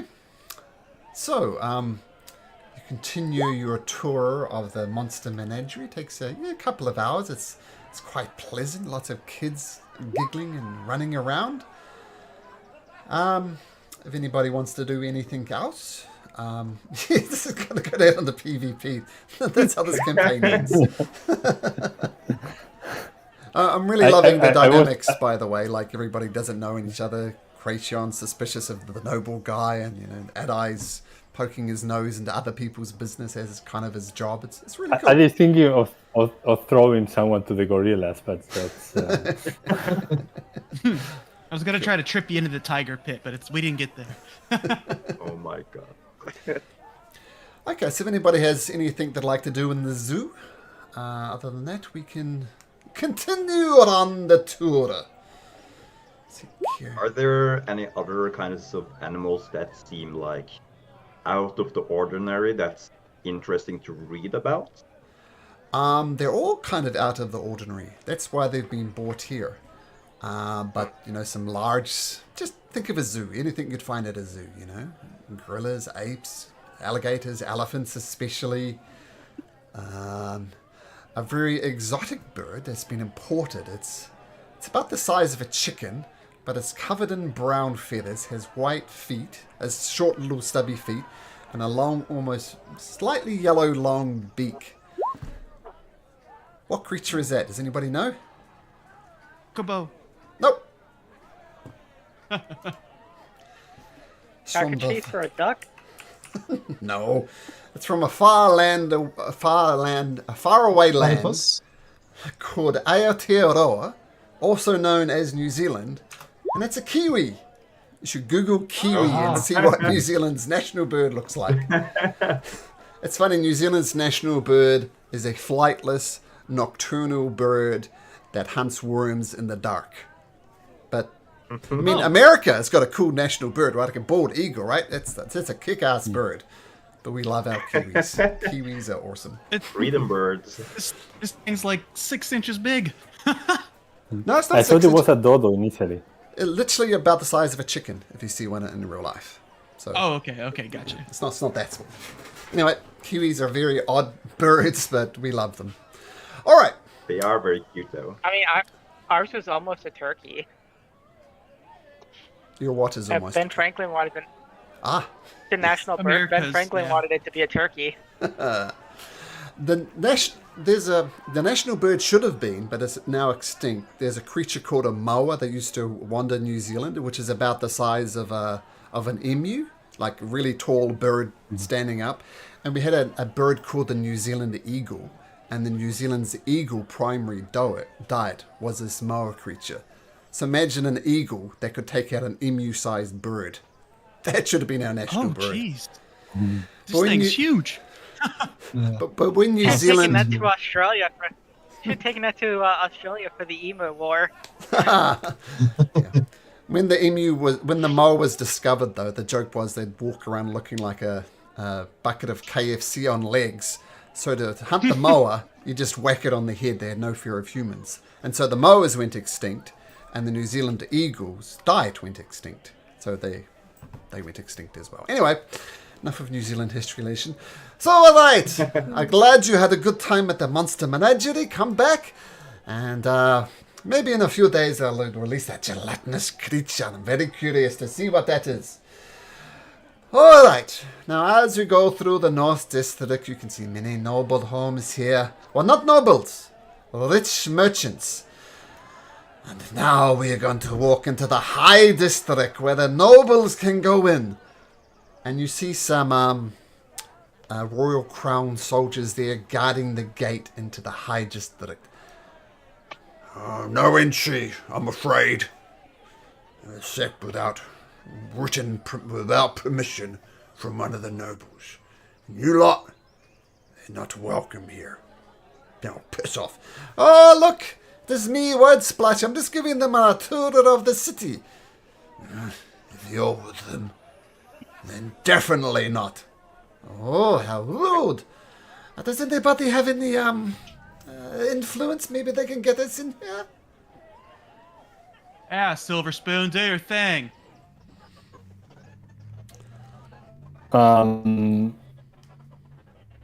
There's nothing really to see there. As I far agree.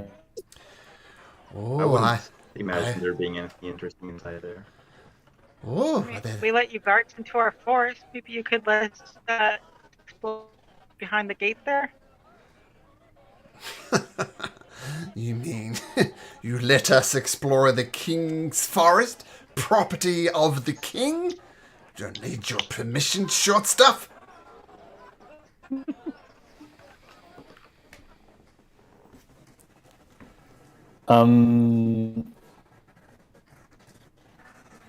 It seems that we're gonna get stuck otherwise here, Malcolm. There are some things to be explored in there. And I walk to the guards. Some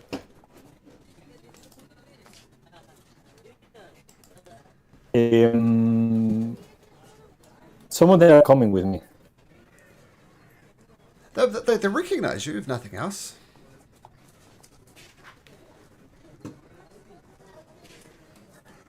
I tell them. Some of them are coming with me. Oh, this is fine. If it's okay with you, Mr. Caramosa, it is fine with us. And they creak open the door. Creak open the gate and allow you entry into the High District. And And we are walking. I tell them. I will keep an eye on this one, the one with the funny dress. Of course, Mr. Caramosa. And my voice, my audio is cracking up. He has a terrible humor. Well, my audio is cracking up a little bit, so let's take a short break, and I will continue on the tour when we come back. So let's take our blood clot break here. Okay, see you guys in a little bit. All right. Sounds good.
Alright, welcome back to Onadbyr. As Adai has given you guys access to the High District. Now this is where the richest of the richest live. Says Malcolm, finding his notes. Not about the New Zealand eagle.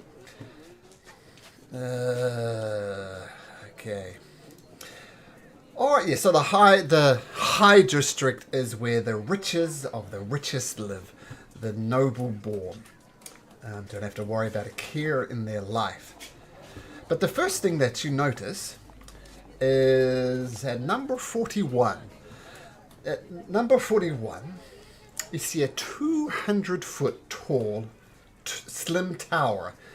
And word splashes says, at the minaret of the speaker, tall and stately in the glade, announcements ring out clearly in the cool and dappled shade.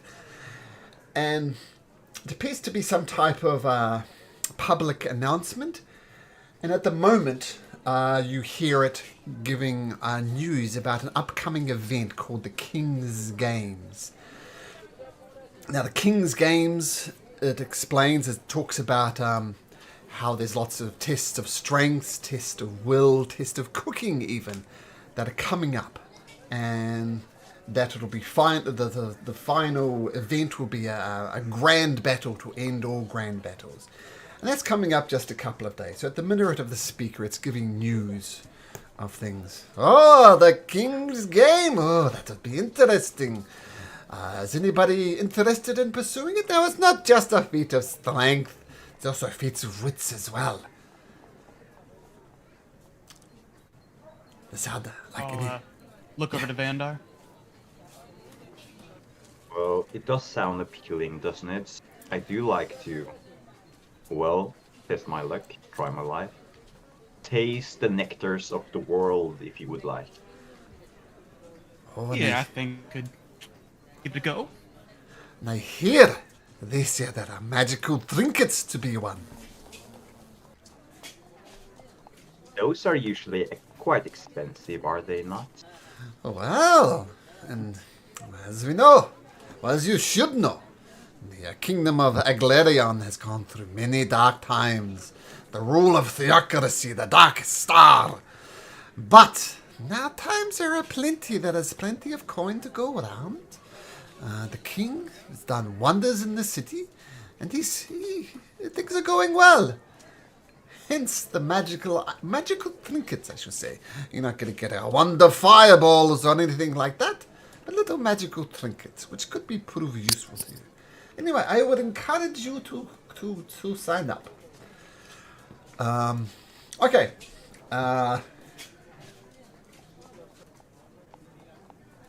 Should we do that now, perhaps? Well, actually, we'll be going over to the dog pit. There are sign-up sheets over there. You can pick and choose which events you'd like to do. But there's sign-up sheets outside the dog pit. We'll get there. Don't worry, my friend.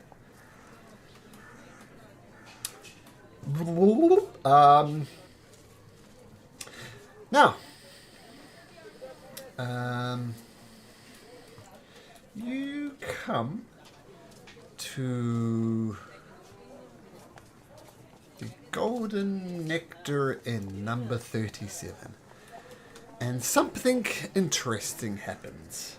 I'm going to pause time here, and when Khazri has recovered, we're going to wind back time and re-explore this area. So, something set up for Khazri there, so we're just going to pause it there. Okay. Now, as you know, there are many nobles families here. Now, over here, and he points to 38, you see a gold-tooth villa, as Malcolm hasn't typed it right. Let me quickly fix that. The gold-tooth villa. And the villa is odd. All the buildings around here are exceptional. This one is also exceptional, but in a different way. It obviously looked like a nice tower, but jutting off at odd angles. It's a very eclectic and confusing structure. It's been worn down in places, never replaced. And there's like weird rooftop extensions pop out at unexpected places in weird angles. And balconies of strange shapes hang from the facades. And the walls are painted in a myriad of brightly coloured hues. It's odd. Does anybody know about the gold tooths? Anybody, if you don't know, let me explain to you. The gold tooths are a tribe of goblins, if you can believe that. Goblins in the noble area. Several centuries ago, their ancestor Black Goldtooth acquired noble status from Queen Milul the Peaceful by saving her from the grasp of a giant constrictor. And she was obviously grateful, and she granted him noble status, and now we have goblins living here. Now, also, over here, if you think the gold tooths were weird, well, this is even weirder. And he points to 39, the Gorso Villa. Now, the Gorso Villa, it's a strange family. They're always considered a bit weird, a bit odd. They're considered weird and eccentric. At the moment, the villa is empty. But rumor has it that a noble is in town, and he requires the villa to be cleaned. I give it a once scrubbed over before he moves in proper. Now, I would not be a proper tour guide if I didn't give you opportunities. Would you perhaps be interested in the cleaning? I must say, there is rumors of spirits here. Some conjecture that's from the weird experiments that the Corso family gets into. So it might be a bit of cleanup, might be a bit of monster removal. Would this be something you're interested in? Well, monster removal sounds interesting. If you think of cleanup as in the traditional sense of sweeping the floors, wiping away dirt, I must humbly decline. Well, it's a little bit of column A, a little bit of column B. A little bit of cleaning, a little bit of monsters. Clear up. I mean, this is the rumors. There's spirits in there. But I'm sure Lord Gorso would be most appreciative and perhaps give you a little bit extra money if you remove any unwanted spirits. Well, I do enjoy being on the good side of the nobles, just in case I need a favor. So I will keep it in the back of my head. Well, well, as I said, the Gorso family is a bit eccentric, a bit of a mad bunch. Best to stay on the good side. But regardless, if you want to help with the cleanup, I suggest you turn up bright and early tomorrow morning. Alright, now we have the King's Bridge, which is number 69. So, one of the original people who broke the back of the theocracy was Master Allen the Constructor, and he constructed this mighty bridge. And as you notice, there are carts and wagons going across there, but they are only going across once at a time. They're purposely pausing before the next one goes on. You see the work of Allen the Constructor. He has constructed these bridges as a defensive fortification, and only one cart is magically allowed to go on at any one time. Keep out invaders and so on. And as he takes you across the bridge, you notice the bridge also has walls on the side of it. Thick walls that could easily house a man. And you see lots of arrow slits. There's no arrows pointing out. You see it as defensible. And now we have another tradition we wish to do. This is the term of the first king of Onadbyr, King Rezimil Vassilir Malkar I. Now, this was also constructed by Master Allen the Constructor, and he's molded the king's perfect image on the granite there. And he's also put a phrase on there. Now, you probably can't read the phrase, because the tradition is that you must trace your fingers along the words of it for good luck. And now that he points it out, you see some words that have been worn out over centuries of people tracing their fingers along it. And so order is our solid foundation. And he does it himself. He traces the words with his finger and he says, order is our foundation. Please, tradition, I insist.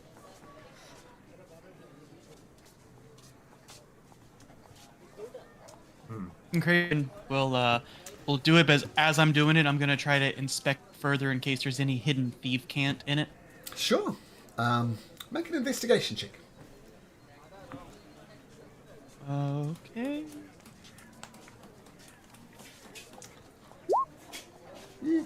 Nothing mysterious there.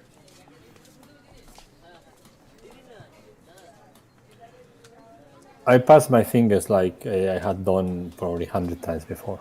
Yes, this would be very familiar to you.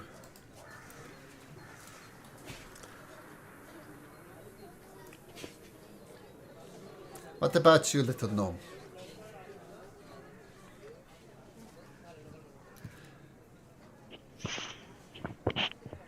I see your voice thing coming up, Kiara, but we don't hear you.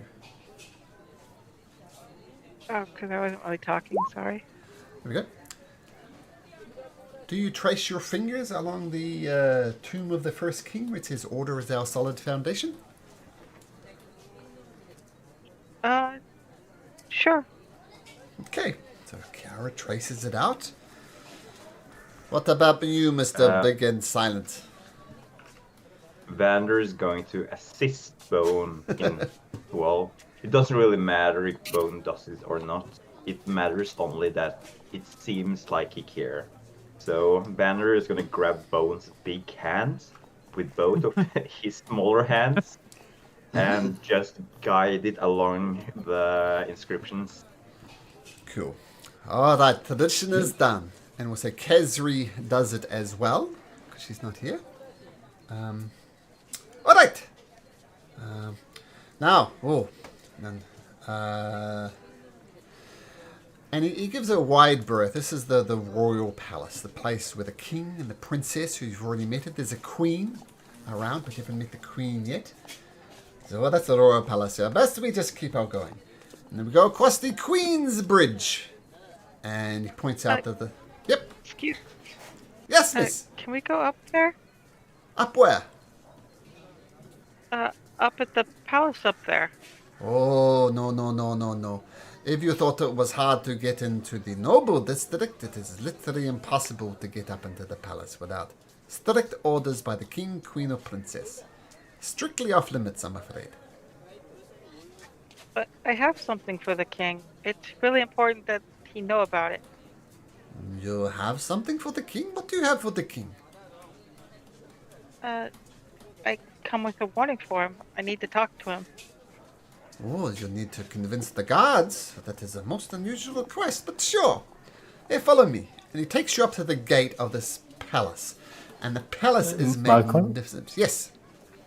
One quick question. Did I have already my dreams? No. Nope. No. Okay. Then So it takes you up to the entrance of this palace. And the palace is magnificent. It's this 3-story structure. And it's just by far the most decadent thing. It even dwarfs the other noble villas around here. And you see a couple of very serious crown guards. And they've got their arms folded. What do you want, miss? Strictly royal business only, I'm afraid. Oh, hello, Sir Guard. I came to talk with the king that lives here. Ha! It's very important news from his forest that he hunts in. What could you possibly? The king knows all. Make a persuasion check, though, if you like Kiara. Very important roll. Oops. Whoops, that's not what you want to say after an important roll. No, I opened the wrong sheet. Also, not good.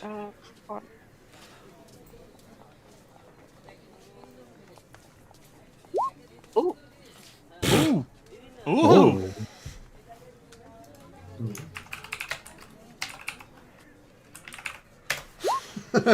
Okay, natural 20s. Plot twist. You're more than welcome to come inside, little girl.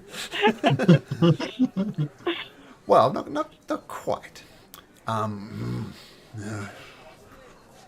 Alright, well, you look pretty harmless, little gnome. I will personally escort you to the king. But be warned, if you're here for some shenanigans, up to no good, to ask the king for any gold, any request of the king, you'll be headed straight to the dungeon. Do I make myself clear? Of course, absolutely. Alright, follow me. The rest of you, stay outside. And there's this guard, who's a very serious looking guard, takes his job very seriously. Says, right, don't follow me, in fact. Walk in front of me. I'll tell you where to go.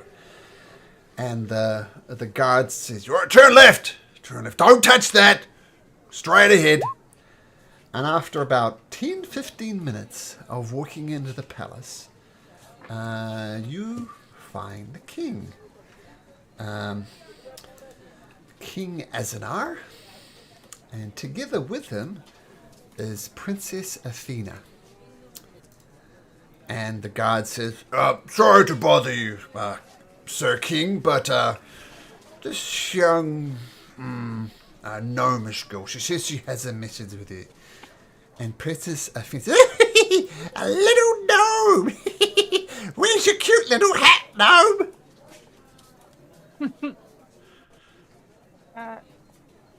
I'm not wearing a hat today, ma'am. But gnomes have pointy hats. Does your hat say dunce on it? No. Are you a dunce? I have a sun hat that can help keep the sun out sometimes. She's a dunce. She doesn't even know what dunce is. She's so silly. Let me make you a hat. And she quickly goes to the side, grabs some paper, folds into a cone, and writes in big, poorly written letters, dunce, and puts it on your head. Dunce gnome.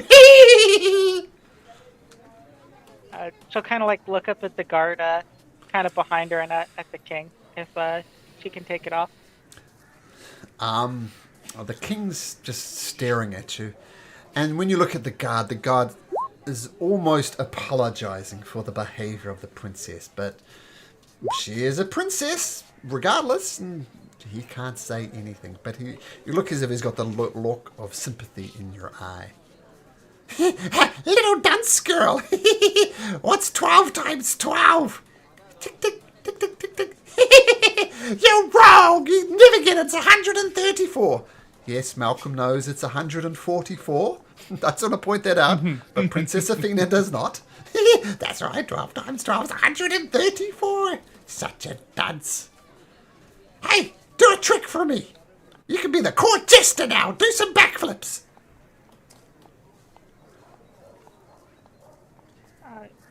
I can make some of the plants grow in here. Do a backflip!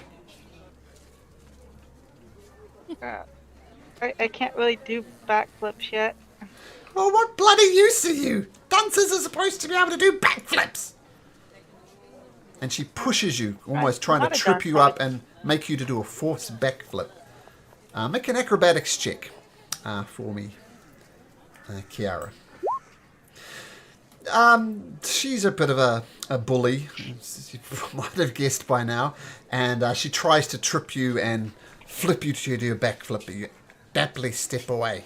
Daddy, daddy, daddy, make her do a backflip! Keen Wardren says, Princess Athena, regardless of what this druid does here, she's our guest. Please, for me, leave her alone. All right. I've just one more thing to say to you, little girl. Are you listening? Yes. And she bends down and... can't find the button. And she lets off an absolutely disgustingly sloppy, wet fart. And then gets up and moves away.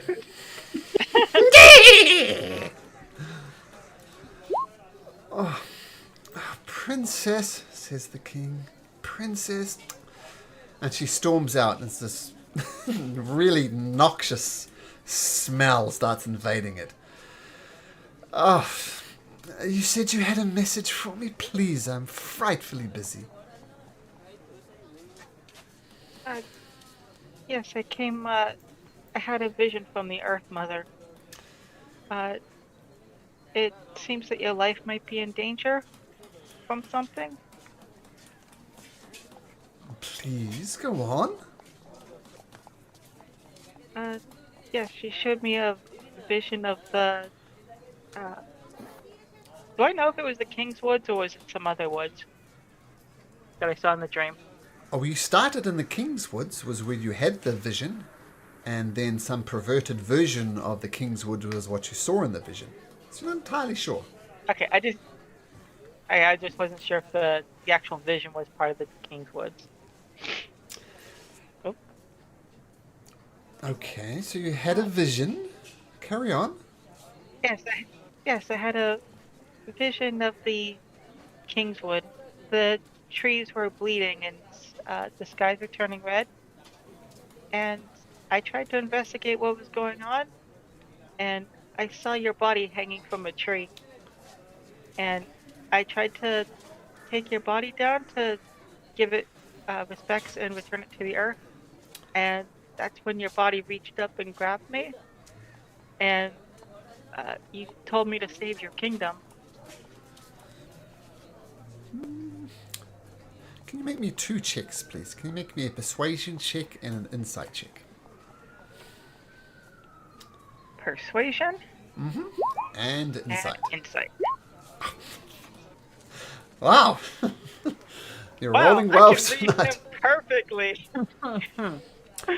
Okay, persuasion. The king says, well, a little gnome, what is your name? Kiara Barkhide.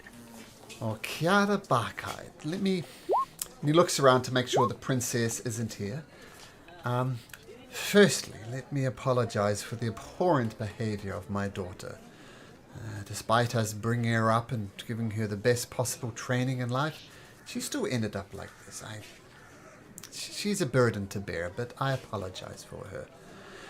Secondly, you've been very brave coming here and bringing me this information, so I thank you for it.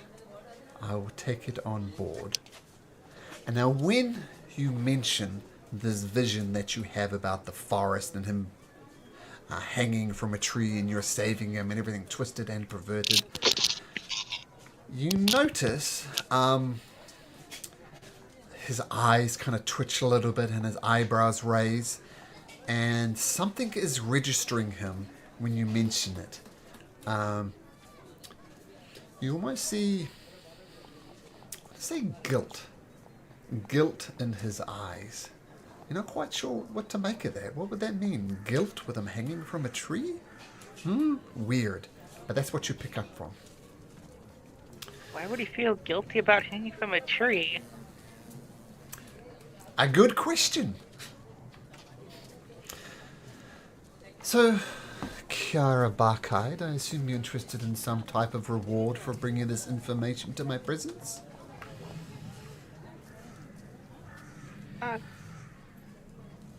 You, over there, especially. give her a 50 gold. Thank you. This should help us in our growth very well. Right, good day to you, Mr. Barkhide. I thank you and I appreciate the information that you've brought to my attention. I shall take it on board. Thank you, Your Majesty. Okay, and the guard... That was everything I needed to say, and she'll wait to be dismissed. Oh, and you are dismissed. And the guard takes you outside and leads you out of the royal palace and goes back to his guarding duty. As the rest of you, I assume, are waiting for Kiara. Yeah. Yeah. Unless Actually, friendly got game of you. cards with Vander while we wait if he wanted. Yeah. Okay, passing the time with some cards. You cross over the Queen's Bridge, number 70 on the map. Similar type of thing to the King's Bridge, only allows traffic one way. Yeah, so... Alright, now we're in the noble distance. There's also the Wild Tamer Villa. And there's beautiful elven designs, and he goes on to explain that the Wild Tamer family is famous for giving on its annual charity fundraising ball, which Adai in particular has been invited to. He parts out the Domarin estate, which Adai also knows as well, and he's got a party to attend. Later on today, if he chooses to go, maybe invite some of you along. And also in the Noble District, he points out number 87. This is the catering shop. It's the Angel's Choir Catering. Flavors sing in every bite as a fist for the divine, a culinary delight. Now, I don't mean to cast aspersions on any of you. I can't afford here. Maybe Mr. What do you call him? Mr. Silverspoon could afford to live here. But it's a beautifully elegant dome building, and it's home to birthdays and weddings of those who can pay the hefty price. I suspect Adai has been to this more than once. Mm-hmm. All right. Time to get out of this noble district. I feel slightly inferior. Okay, over here, and he takes you to the Sword District. This is the boring part of the city, but an essential part of the city. So jails, manufacturing, everything. Nothing really interesting to Michael, see here. sorry, Yeah. didn't we jump up on something? There was something you wanted to show us, and I think you skip it because we were not all here, or... Oh, sorry, is she back? What? No, I was skipping something for Kezra. Okay, good. Next time. Yeah, so Sorry, we're I didn't hear you well. come back to an event in the Noble District that has something specific for her. So we'll get back to that next week. Alright, as I said, that's a Sword District. It's pretty boring. I'm not even going to show you around there. It has... Look, it contains essential services. I'm not objecting to its presence, but it's pretty boring. Alright.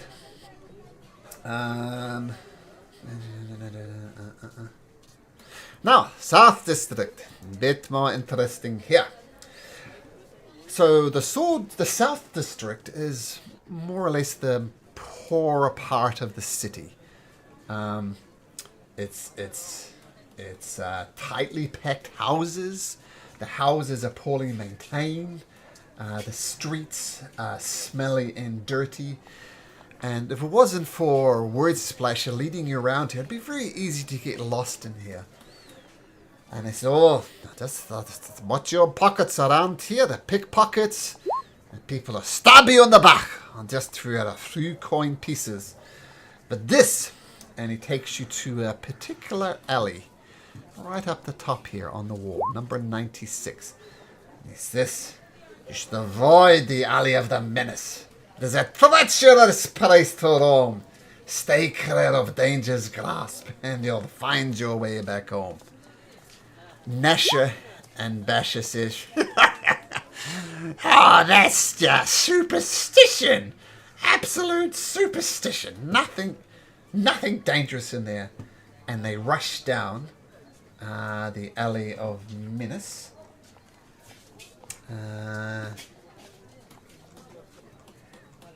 Sorry, just finding my notes.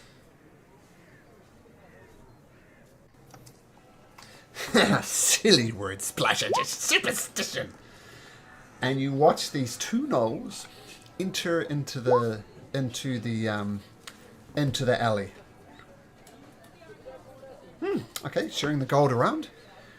And before long, you hear the gnoll scream and curse, and they keep running out of the alley with madness in their eyes, and they go to attack you. And for the very first time, we're going to have initiative. Let me get the map. Okay. Ooh. So these gnolls Watch rush out, in. new friend. They go for fingers. So here are the gnolls rushing out of the alley of Menace. They come in and they're like wild-eyed. Their bloodshot eyes are red. And for the first time in the campaign, please Roll for initiative.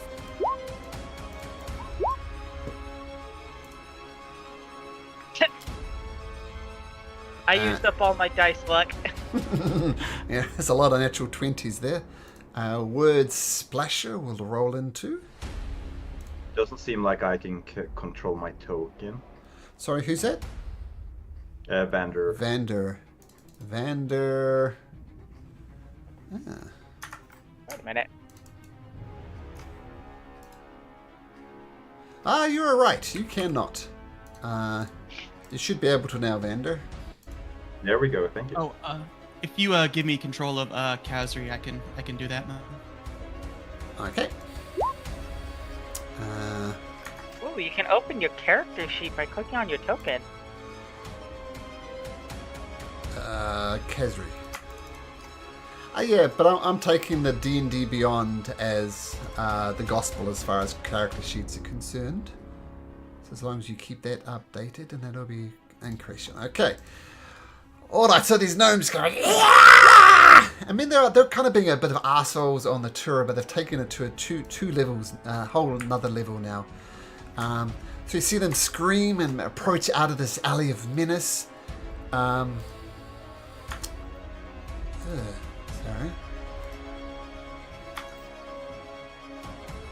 It's weird. Okay. What do you do, Kazri? I'm gonna take it to heart what she typed in Discord. So she's gonna stay in the corner to be unseen and dodge, trying to not be noticed by these gnolls. Okay, ducks down into the corners, takes the dodge action, breathing heavily, not quite knowing what to do. And Kracion, you are up as these two gnolls start charging towards you. I'll look over at Vander and be like, well, guess now's the time ever. You want to see what I can do? Watch this. As he throws his trench coat open, and you see all these shiny, like razor sharp playing cards in there. And you're like, what the hell? As he flings a card out at this guy. All right, let's see your first attack roll of the game, Mister. Ooh. Horrible. Yeah. And then I'll take a bonus action to fling a second. Okay, with your offhand. 15. Just a sec. 15 does hit. Okay. For 3. For 3 points of damage. I'll say one to the south as it closer to you. As the card comes out, cuts the knoll, and he lets out a little yelp and continues to charge towards you. That's it. Okay.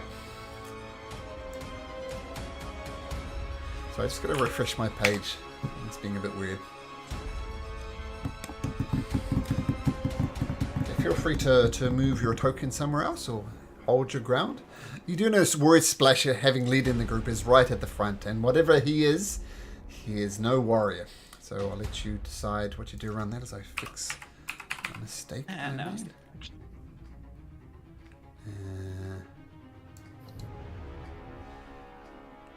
Just a sec. Okay, so Incration does that while I'm fixing my mistake. Edai, what do you do? I walk past Incration, I look at him and his cast, and I say, "Oh, that's cute." And I move here, and I take from my back a huge great sword. Oh, now we're talking. Yep. And I cast a hex on this creature, and I hit him with the great sword. The same one? Okay. Hexed up. Okay. 15 to hit. 15 hits. Yeah. So he gets 9 points of damage plus 1d6. 6, so 15 points of damage. Oh, a beautiful cut across his flank, may even even more powerful by the hex that you place on him. And 12. I use his strength, so for the hex.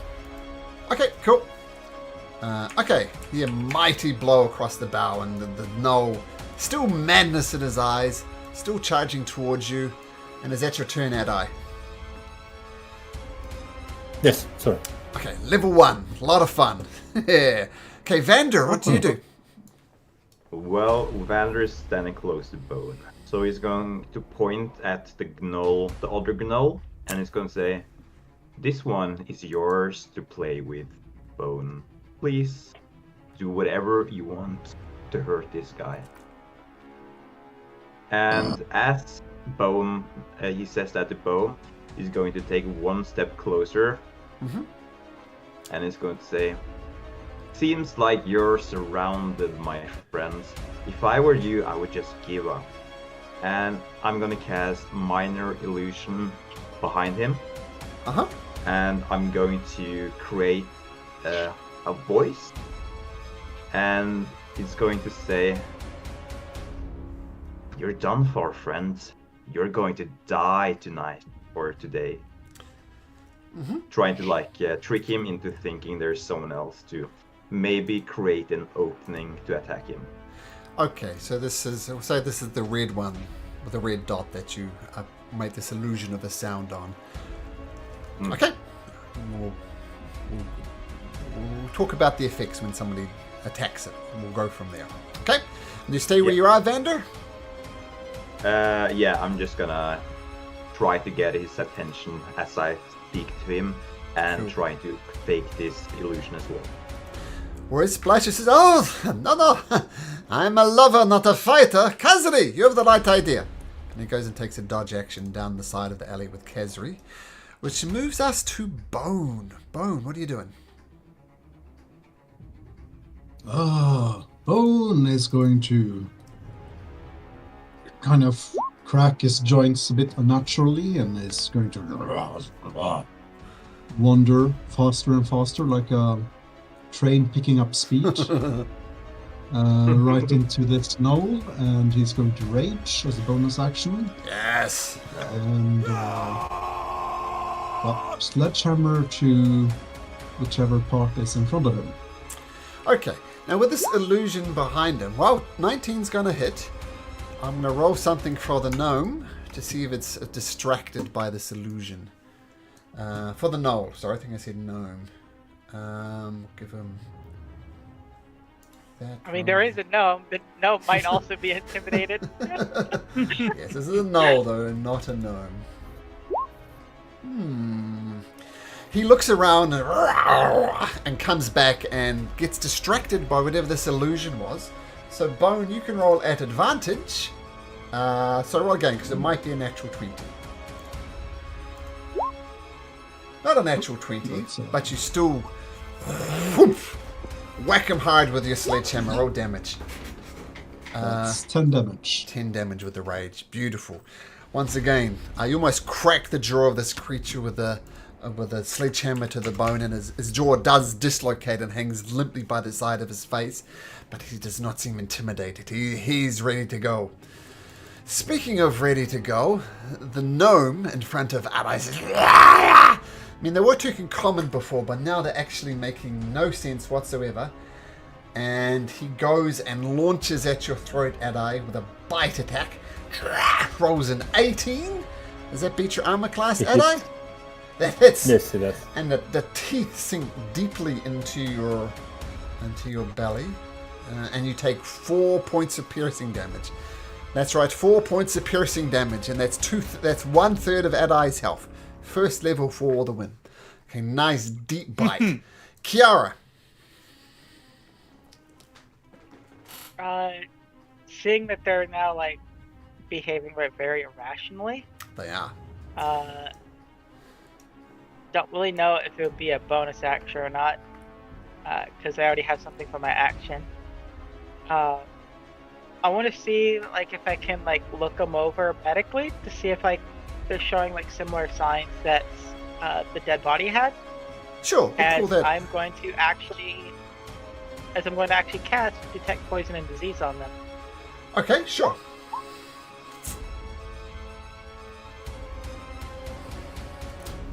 That is an interesting idea.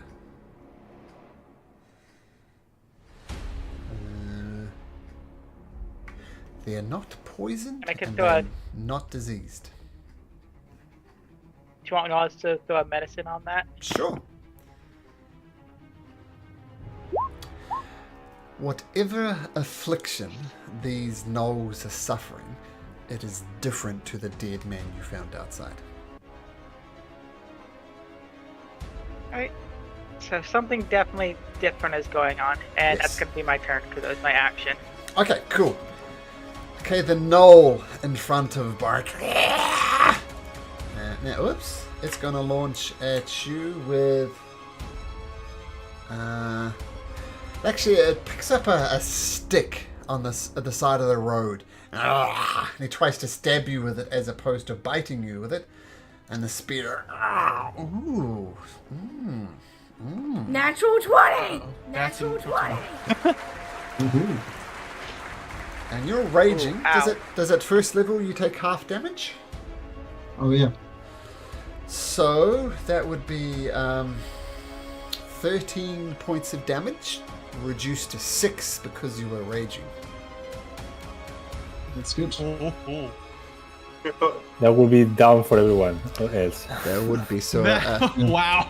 a massive hit. All right. So Gnolls have this brutal critical thing, no? Okay. I guess you all see as the gnoll retrieves its spear from its stab. The stab kind of oozes this blue, disgusting liquid. Not red blood. blue blood. Interesting. What does that mean? But the gnoll kind of cuts him across with his blue blood, and it licks the blood off the spear-type device and gets ready to go at Bone again. But that's its turn. Kazri cowers in the corner. He Oh, licks yeah, blood. oh, Still dodging. oh, yes. Can you roll for me, please, Bone? Oh yeah, sure. I just this wasn't the plan, but I remember stuff about your characters. Do you want to roll on that for Let's me, please, see. Bone? Yes. 2. I'm quickly looking up 2. the table. We will see. Shit, what was a D? Oh, it was a D6, is it? Oh, wait, Yeah, wait, wait. D6 and Oh, Let's see. okay. Okay, so the first table is a 2. Okay, as it licks the bone's blood, it's like trying to spit it out of his mouth, and he's distracted. So at least he's going to disadvantage, and then do you need a D4 in there too? yeah, that's duration. You rolled a 2D6s though. Oh, there we go. Yeah, the duration and the type of ability it concerns, and then duration. Okay. So the creature does lick the blood off his spear, and he's almost regretting doing it. He's almost gagging, and that's going to give him a disadvantage on his next attack if we get there. Regardless, Kazri hides in the corner, and Crescion, having hit with one of your cards. What are cards doing damage for anyway? And Crescion, up to you. I'll let Vander, it's okay with you. I'd like to help your big friend there, Silver Spoon. Who cares? Be my friends. Play with this little toy. All right. Hey, big guy, I'm gonna throw some things your way. They're not meant for you, okay? And first card. At advantage because the creature is gagging. 24 will hit, but it might be a natural 20. Well, the opposite end of the thing. So the card shoots out and hits this creature gagging from Bone's blood. So 9 on that one for sneak. Yep, so it hits. And then second card. Second card, yeah, that hits as well. Doing 4 points of damage. Okay, the first card digs deep into the gut, and then the second one just whoosh, cuts across his throat, and boom, the gnome collapses dead. Congratulations, Christian, you got the first actual kill as this gnoll-type creature falls to the ground. Ada. Yeah, Silver. kill. That's what these cards do. I thought the first kill went to Vander, which is the child. Oh, true.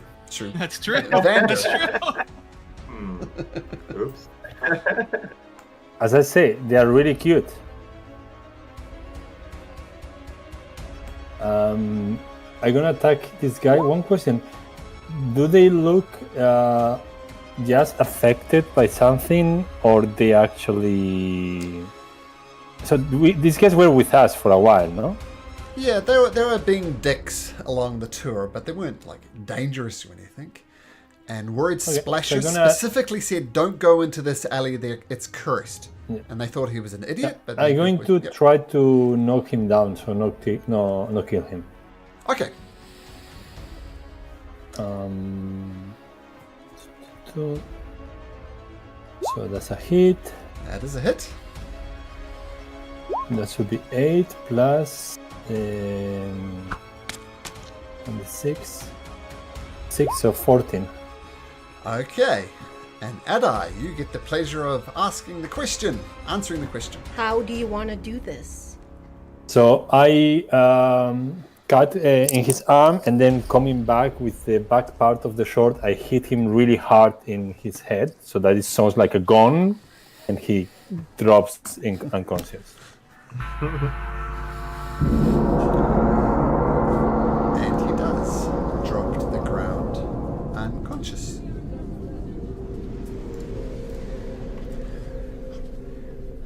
Do I see like kind of he relax, so like, or he feels, or I feel that he's still vibrant and agitated?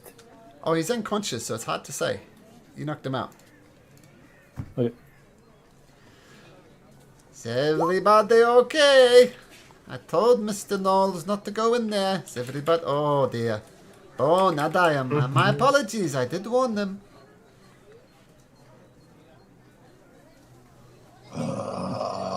Just smashing it repeatedly. Oh dear. I'm going to take a step back. It's not something I'm paid to deal with. I'm not paid at all. Kara, do you know what is going on? You seem to have some abilities to detect things. I'm not sure exactly. They don't seem sick like the person I saw earlier in front of the inn.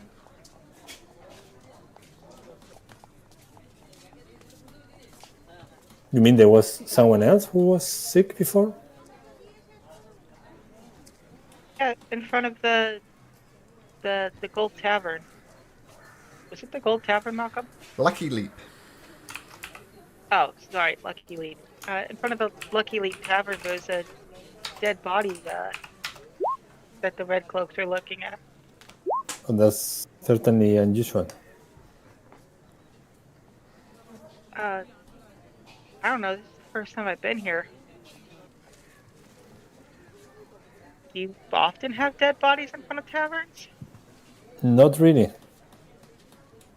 From time to time, some issues, but nothing.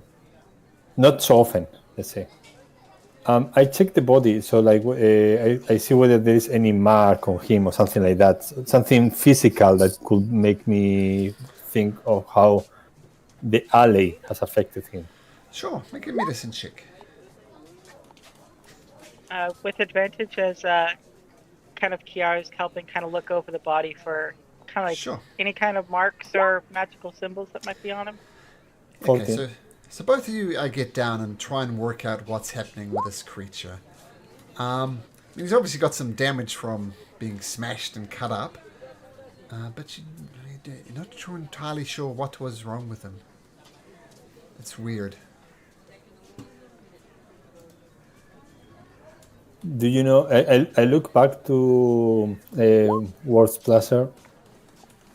Do you know whether they recovered the ones that went before to the alley? Well, That I don't know. I mean, I've done this tour 1,000 times, and 1,000 times I've warned people not to go into the alley. And of course, there's one time, there's all these idiots, these people went. This is the first time I've seen it happen. I mean... So I'm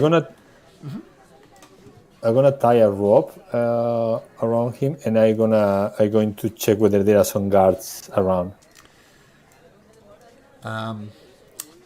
Just before we get to that, word splash was it? Well, I wasn't doing my job if I wouldn't tell you my suspicions of this. I mean, this city is as old as anything. It has gone through many, many changes. Initially, this was set up as a base for the Dark Star Angels. You know, the Dark Star Angels, they'd ruled this land for thousands of years with cruelty, with malice, with just a sheer viciousness. And anybody who said anything wrong about the Dark Star, well, they were slaughtered. And while the Dark Star was eventually defeated, the scars on this land and the city is still here. And this is one of the oldest part of the cities. And until Sarath defeated the Dark Angels by destroying the moon in the sky. And you look up and you see the moon in the sky, and the moon is indeed shattered. It's in many, many pieces. So the Dark Angels were defeated, but this is an older part of the city. Maybe the curse of the Dark Angels still remains. That is my best guess.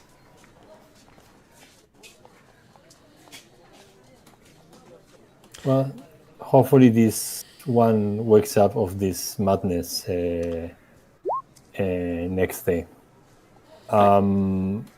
And I check around whether I see a guard or something to take care of him. No, you don't. As I said, this is more like a slum. And like when you went through the Noble District, guards are plenty. When you went through the North District, guards and soldiers are plenty. Here, you don't see any red cloaks. Mm-hmm. Okay, so then I put him on my shoulder and I walk outside the alley with him. Okay. I put rope up before on him, okay? Was I able to steal any gold off the body when Adai was looking for the red cloaks?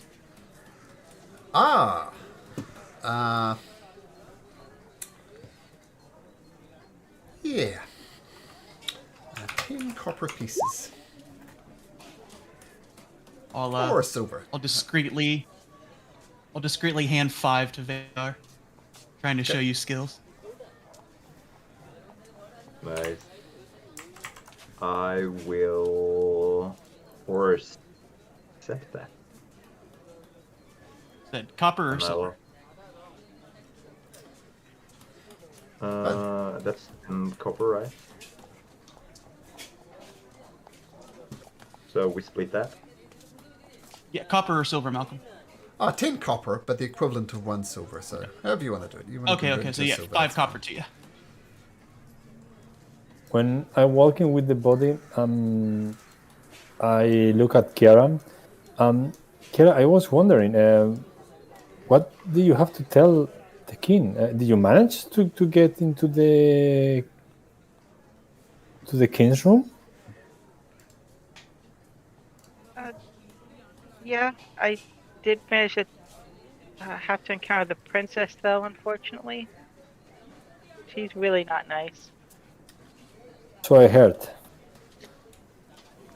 And you may notice now that I'm missing one ear. Are you okay? That looked like it hurt. Yeah, it's it was a beast. Nothing that I could do. She put this hat on me and then farted in my face. Oh, I'm really sorry to hear that. You are not from around, no? No, I'm from the forest outside. Well, you should not be treated like.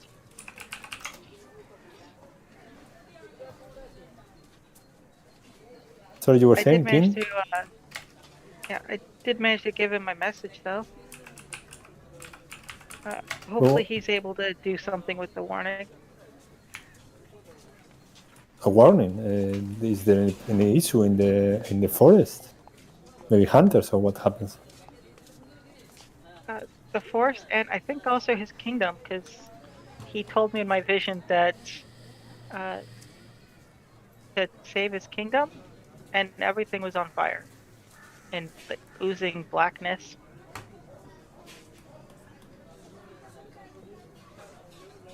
Okay.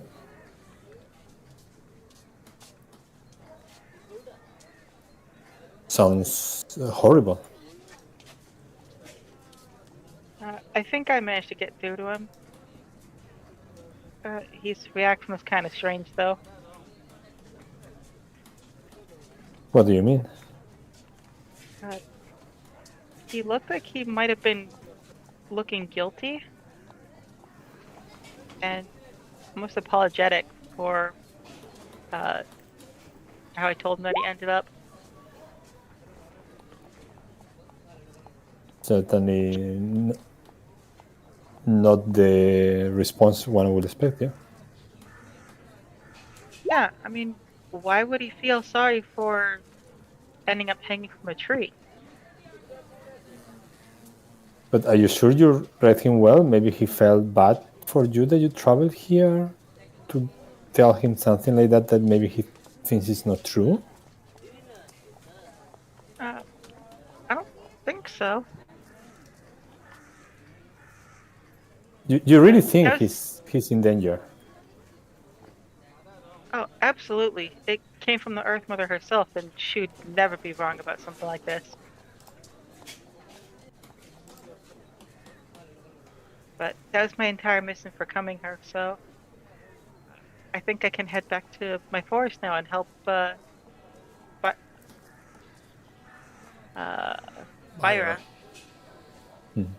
So for my character, Malcolm. So for my characters, he looks like someone that probably is too naive to lie. But I want to be sure. So do I feel like she's making up things, like like? And it's up for you to the player. I can make a persuasion check. I can make a persuasion check if you want. And you can make an insight check as well.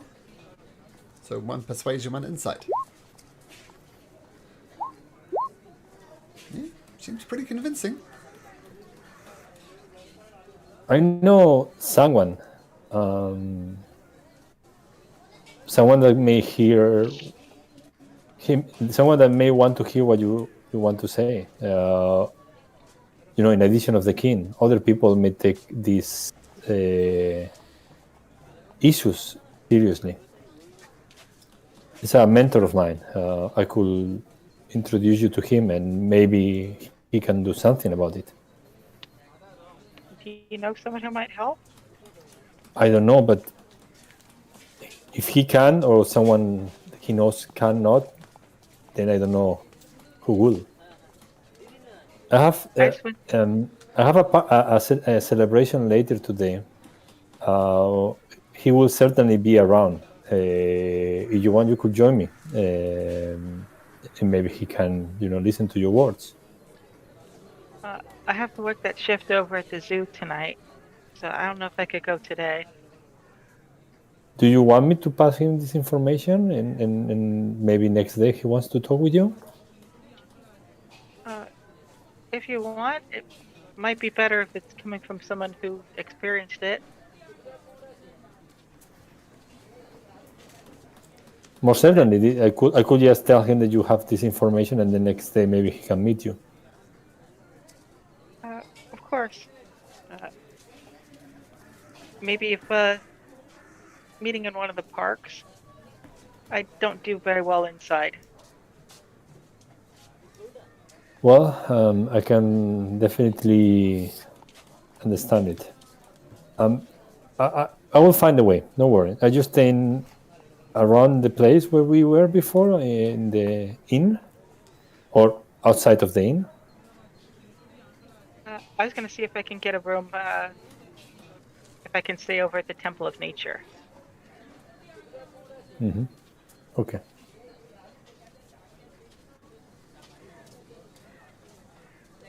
Okay. But if not, you can find me.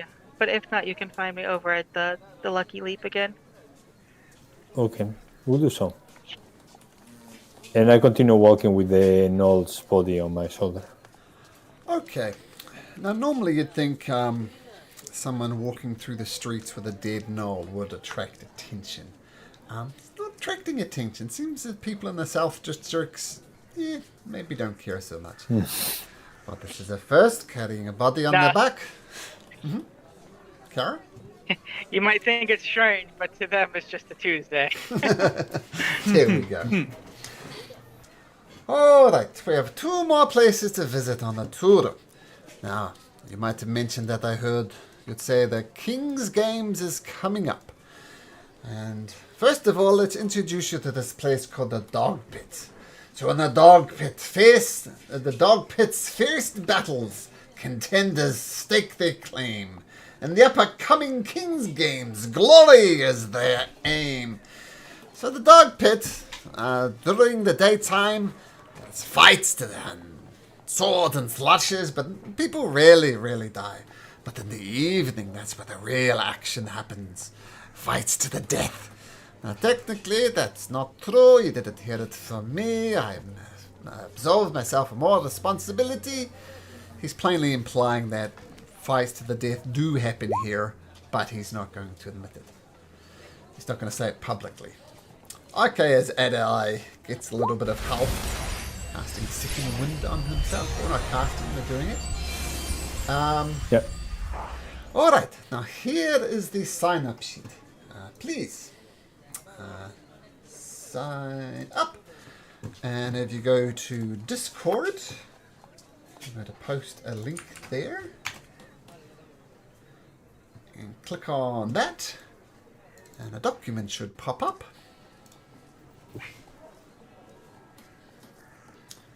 Just in Discord there.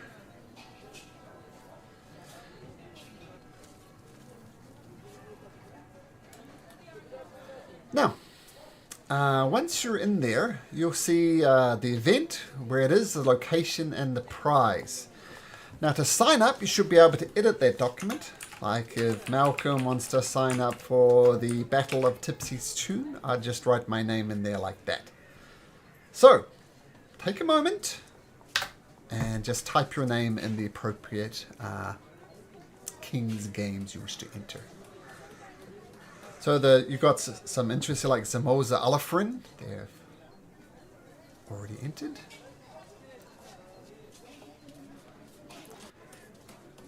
It's interesting seeing. Do I know any of those games? As a local, do I know any of those games? The Battle of the Tipsy Tunes, you get drunk and sing a tune until you stop. The Nimble Eagle is like an archery competition. Lumberjack, self-explanatory. Greasy Pole is to climb up a greasy pole. Master of the Wild. Let's need to check that one actually.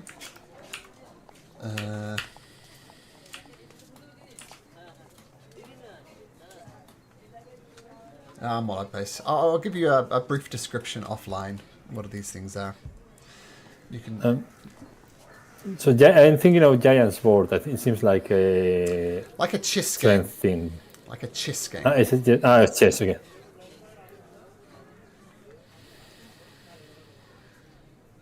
What was like a chess game again? Giant's Board? Yep.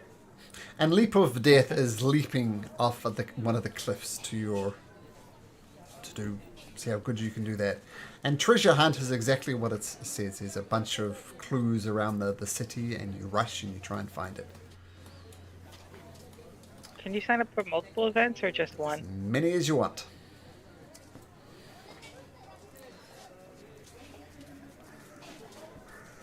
Is Bone writing his own name down, or is he getting Vander to help? Oh, you know it. Okay, so we'll say I Bone. don't even know if Bone can write or read for that. So we'll say Christian can choose his events, but story-wise, Vander is choosing them for him. But Christian, choose what you want. Yep. I wrote you under Lumberjack and the Giant's Board, but if you want to do something else, you can write it. No, there's some good. What's the Giant's Board? Like chess, so Bone would be perfect for it. Oh. No, please. Maybe not. Yes, absolutely. Yes, you Let's should sign go Bone because up for you chess. got confused by the name, and then you just sign in. Yeah. Makes sense. Sounds good. Yeah. We have like a game of battle better to chess. go there. Bone. It's like a game of battle chess, and Bone is one of the pieces. There we go. What did you say Battle of Tipsy Tunes were? Okay, I've got the actual description.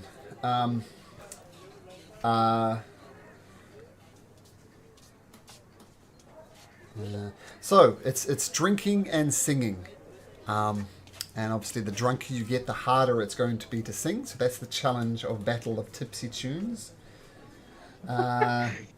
The Nimble Eagle is it's an archery competition. Merfolk Lumberjacks.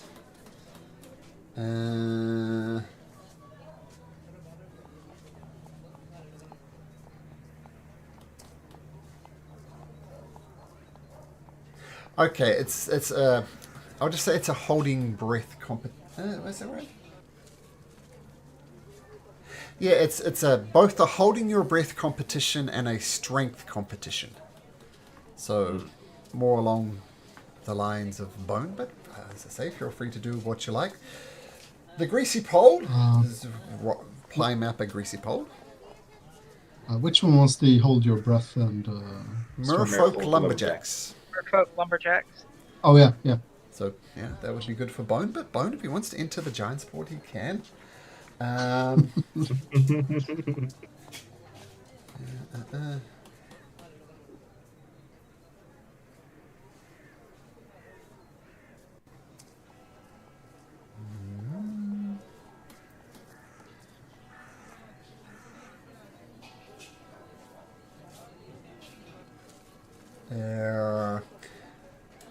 Master of the Wild.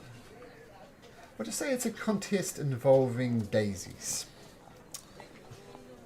So Kiara. Oh, absolutely, absolutely, Kiara is signing up for that. Truth or Bean. Is a card game. So yeah, well, Cration's already there. Truth or Bean is a card game.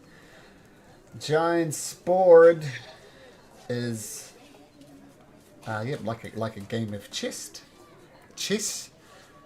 Leap of Death is a diving event. So yep.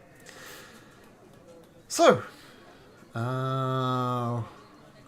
okay, so got a wide spread. Obviously, if at the time you wish to get into the event, we will let you into the event if you think it might be good if my description wasn't that great. Alright! Nice to see you enthusiastically sign up for these events. It is to be admired. Now, the final stop on it is... Oh, looking at the wrong notes, excuse me. Got to get my act together. Is we're going to stop at the Temple of Life. Now, Mr. Gnome Carrier, if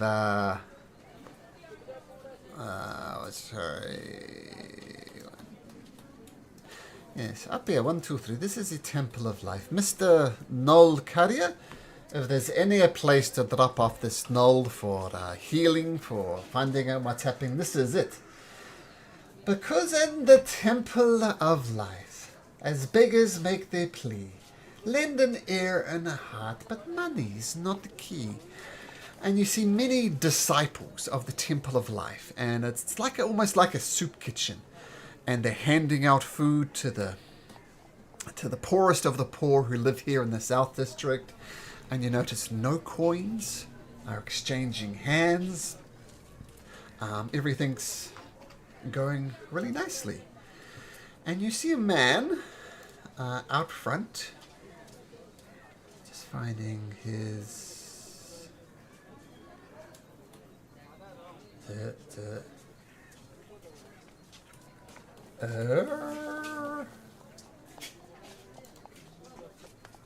No, sorry.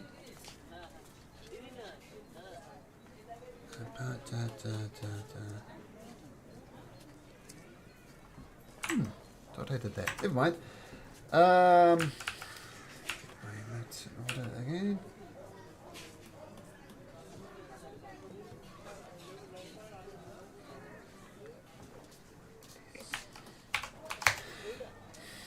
Okay, so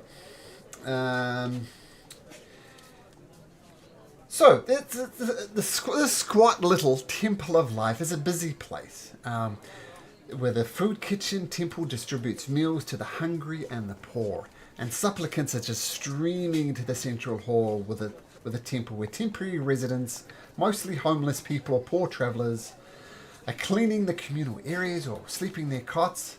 Basically, it's a well-run establishment. And one of the members of the Temple of Life comes... Who's holding the body, sorry? Was it Adai?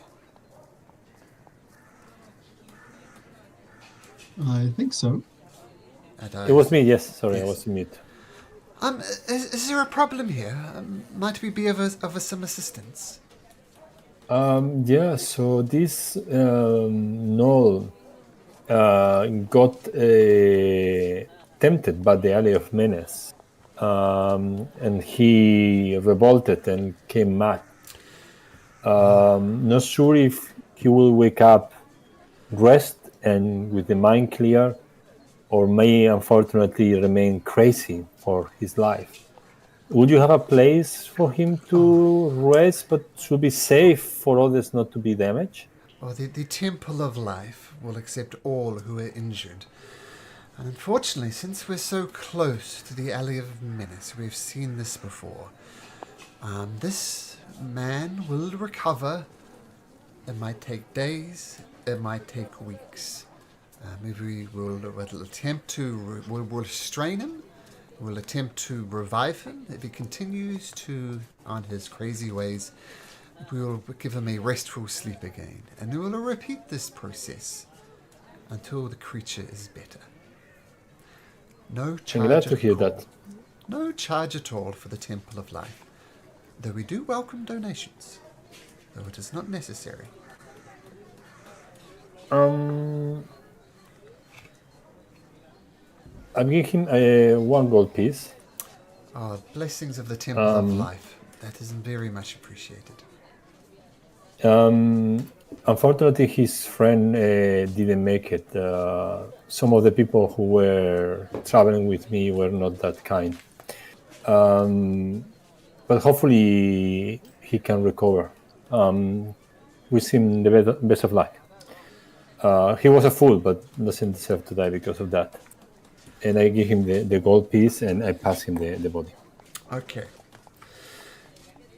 This dwarven fellow, he seems to be one of the senior measured on it. He's got a big thick beard, darkish of skin, and he looks curiously at Bone. And he comes up to Bone and looks him in the eye and says, "Hey, I recognize you. Do you remember me? Oathbreaker Onadbyr." And he stares deeply at you, Bone. You see, Bone has a slight twitch in his eyes, looking at him, just emptily staring at him, but kind of scrounges his nose a bit.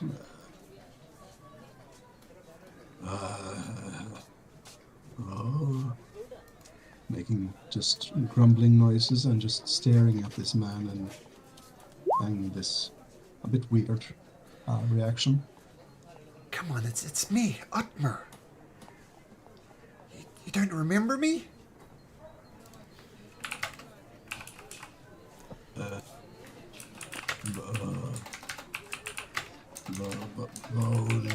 No. Bone? Is that what you're calling yourself? Okay, Bone, yes. Oathbreaker Onadbyr. I remember you. You're quite different, but I can tell it's you. What happened?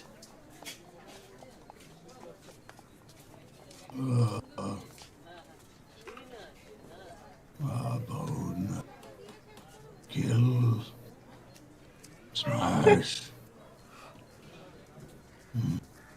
Look, Bone. If that's what you're calling yourself, I can tell you're not yourself. But look at me. I remember you for the good person. You seem quite different now. It wouldn't hurt a fly, but you were different. But you are welcome here in the Temple of Life. You have been a volunteer here. Does that mean anything to you, Bon? Did you remember working here? He's gonna look into the temple after a few seconds. Does he see anyone that's, let's say, injured, in recovery, hurt, or something like that? Yes. There are people here that have been hurt, and they've been cared to just with triage, like broken bones, sprained ankles. The type of thing that happens in the South District, but there's no real medical facilities here, being the slum of the city. So they come here. This is as close as if there's the hospital. So lots of relatively minor things, like no one's on death's door, but broken bones, sprained ankles, dislocated shoulders, things like that. Yeah. So he's gonna just walk a bit past Oathbreaker and go around grumbling, and he's going to go up to if there's any injured children or those with less income, seeing anyone in beggar's clothes, for example. Yeah, there's a poor little boy there with a broken arm. He's gonna just tower over the little boy and go over to him. Now, while I know this is not what you're trying to do, can you make me an intimidation check? Yeah. Oh, that's good. The boy just starts boiling as this very handsome face of Bone appears. He's just wailing. Bandra enjoyed himself. He's gonna lean down towards the boy with his massive hand, and he's going to just touch. He's gonna lay his hand on top of his broken arm, as he's probably holding it up to defend himself or something. And a little stream of yellow appears on the bed, little puddle of yellow.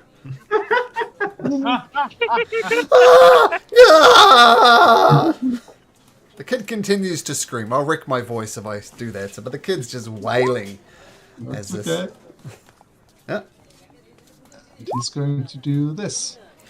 Oh. 2d4. Okay, so you see lots of the members of the Temple of Life rushing around helping people, and there's just too many people there. They're overwhelmed. Like, I don't know, most hospitals in the world, right? It takes a long time to be seen to. But this boy had an odd angle in his forearm. But as you place your healing hands on him, the bone miraculously snaps into place. And apart from a lot of blood, it looks perfectly normal. And the kid looks at you, looks at his arm, looks back to you, and just wails. Continues to wail. He's gonna stand up, and then he's gonna stumble a bit backward. Just hold his head in his arms. Go, where the hell? The temple. So, yes. You're gonna just stare vacantly. Okay. And just stand there, I think. I will approach him as he leaves the temple. Bon, that was incredible.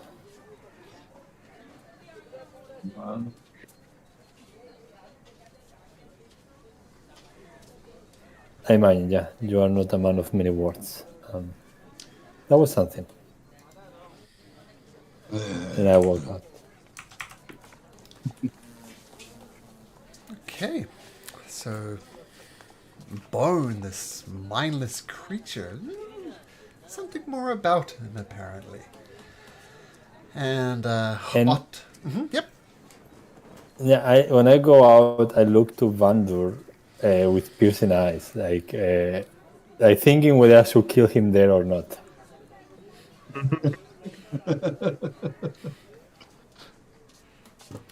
Vander with the biggest smile on his face as the child is crying in the background. What type of monster is this Vander guy? Child killer enjoying the crying? What's up with that? I guess we'll find out. So, Vander's actually a psychopath. As I think I mentioned to you, if you wanted to play an evil character, you can. I'm not saying Vander is evil or not, but I'll just say keep that in mind, right? This is an adventure. Epic things will be done, but sometimes epic things are done by people with selfish motives. I'm not saying anybody is evil or not, but we'll discover that as the campaign progresses. So Oathbreaker, Onadbyr. We might have some evil characters. Oathbreaker Onadbyr, this dwarven acolyte of the Temple of Life. He sees you all. I mean, you've got some type of relationship with Bone, Vander, Adai, everybody else. And he approaches you as a group as you kind of gather together. Perhaps still taking it in that Bone, some type of healer. Strange. But he says to you, look, I sense you are sensible and capable folks. The Redeemer has placed a sacred task in my path, which is finding sharp minds that can shine to cleanse our afflictions. The Temple of Life requires your aid against mysterious transformations at the temple. The Temple of Life does not have a lot of coin to go well, so this will be purely an honor-based thing, but we could really use some assistance with capable people like yourselves.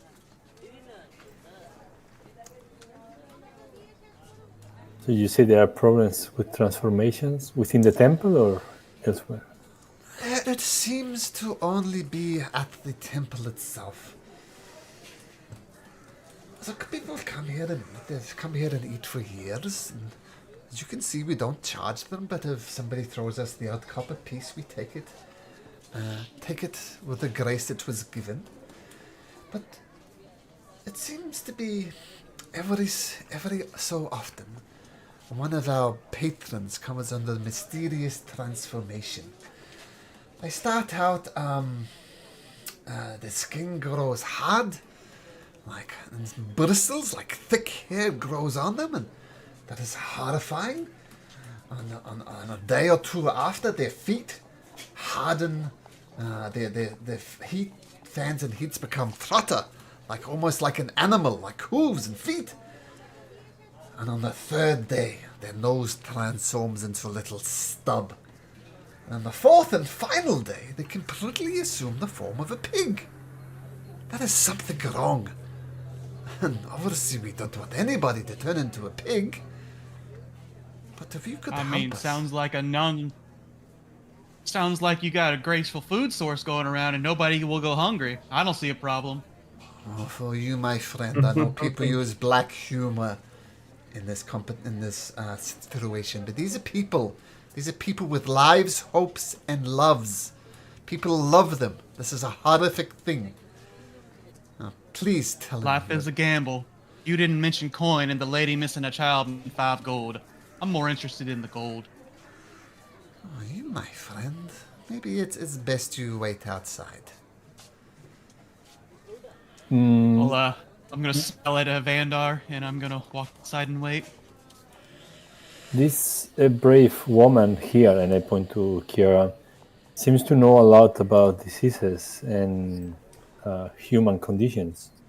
I don't know if she will be interested, but maybe we can take a look. Well, what do you think, Kira? I mostly specialize in dealing with nature, particularly things concerning plants and a little bit of animals. I have some knowledge of magic, so I think between us we may get the point. Whether it's something natural, maybe a poison or some contaminants, or maybe something magical, a spell or or a curse. Well, I can show you to the pigs. I mean, do not eat them. He's glaring out the window to Incration. We do keep them in the hope that maybe this could be reversed. But Kiara, I think he said your name was. Would you like to inspect the pigs? I can certainly try if that's all right. Oh, they'd be most welcome. Okay. So you go out to a separate area of the Temple of Life, and there is indeed a cordoned off area, and there are 4 fully grown pigs there. These are the poor sods that succumb to this. As I said, it seems to be restricted to the Temple of Life. I mean, we alerted other establishments, food, catering, that sort of thing, but yeah, nothing just here. What do you think, Kiara? You can make a nature check if you like, Kiara.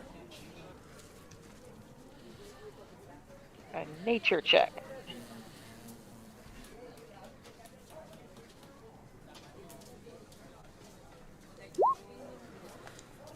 As far as you're concerned, these are perfectly normal pigs. I mean, you're kind of looking for maybe some human-type intelligence here as you yell out names and words like jump, walk. They just ignore you. In your opinion, they're perfectly normal pigs. Yeah, if you hadn't told me otherwise or anything, I would have assumed these are just completely ordinary pigs. Well, thank you for your effort.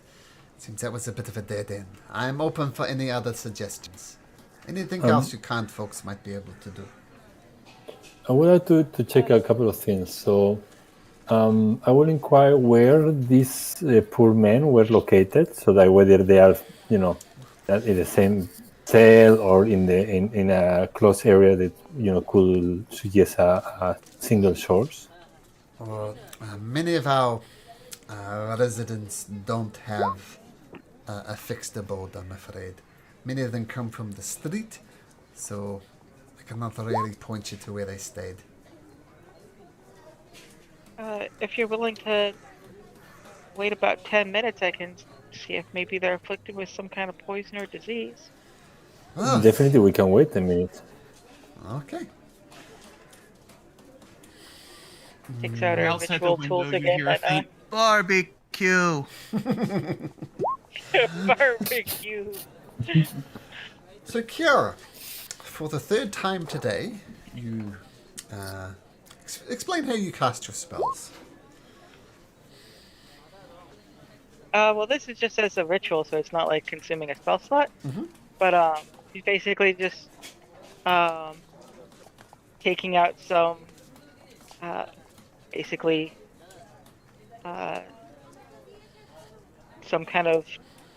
some like natural herbs and plants that are in her backpack.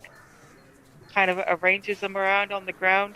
Kind of put some acorns at like key points on her circle. Mm-hmm. And waves a sprig of mistletoe. I think it's mistletoe was for the spell. Sure. No, sorry, it's a yew leaf. Mm-hmm.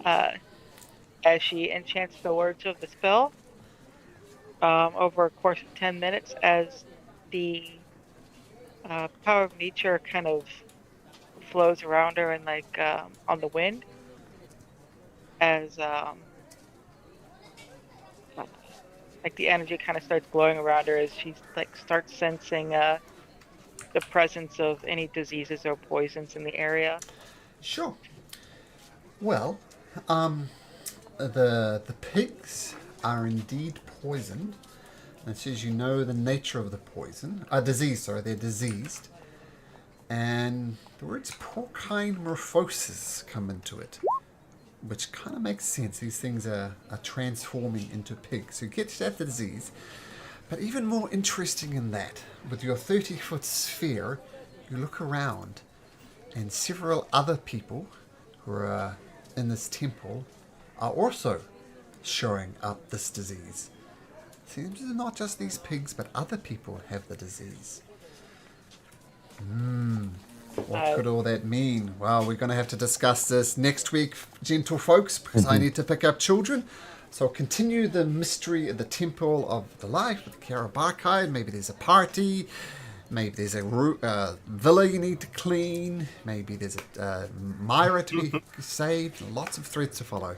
But I do need to dash. A pleasure gaming with you at all, and we'll see you next week. See you next week, guys. Take care. See you Bye. next week.